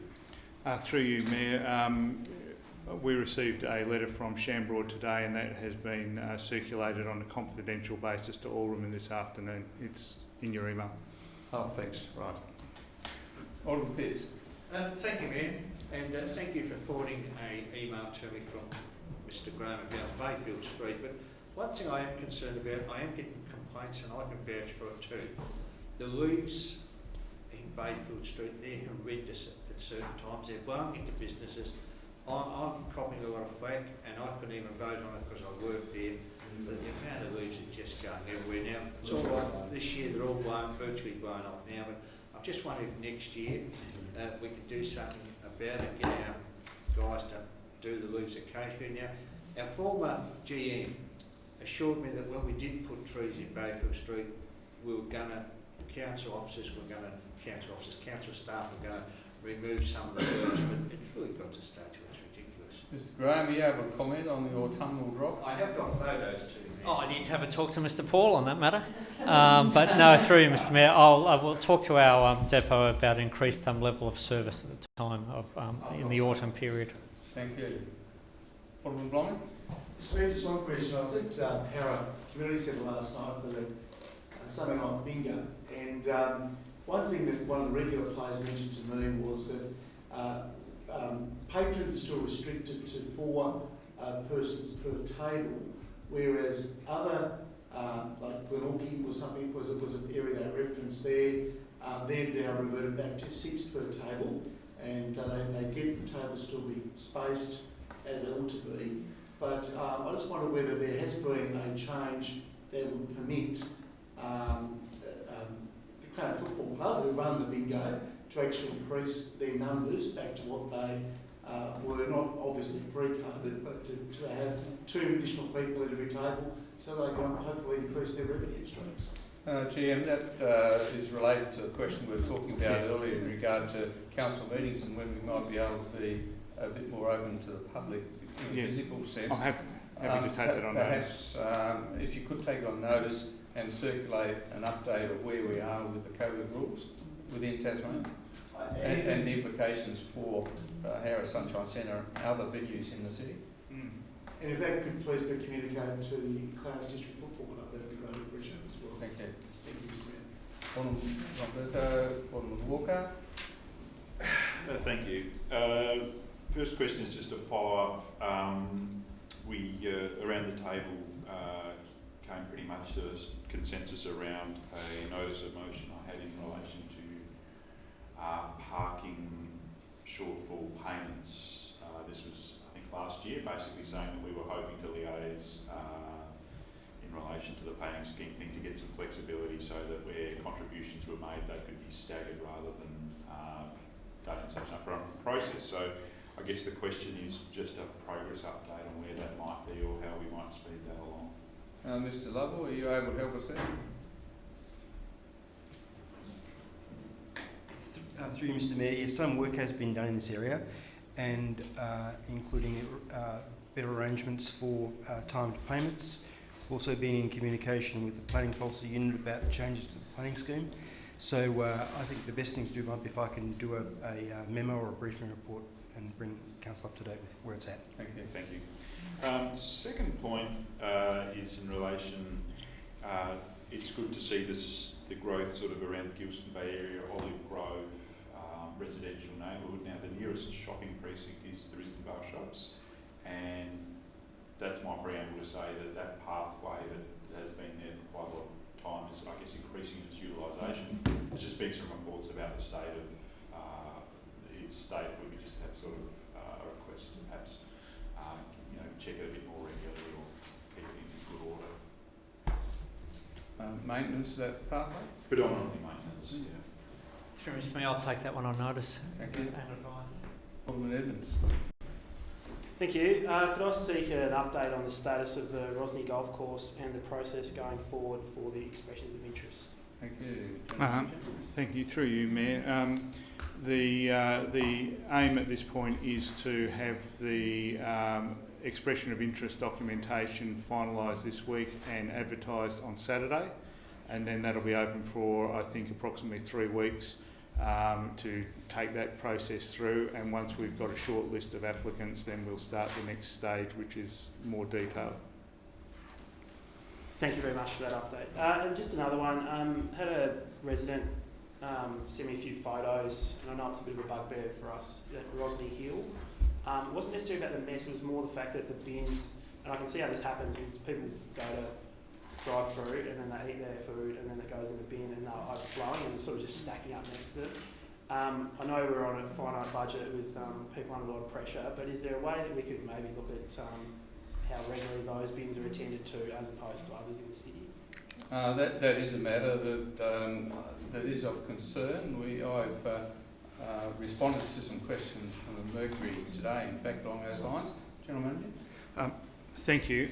It has been an issue of concern. I've previously given instructions to have an extra bin installed up there, and I believe that's been done now.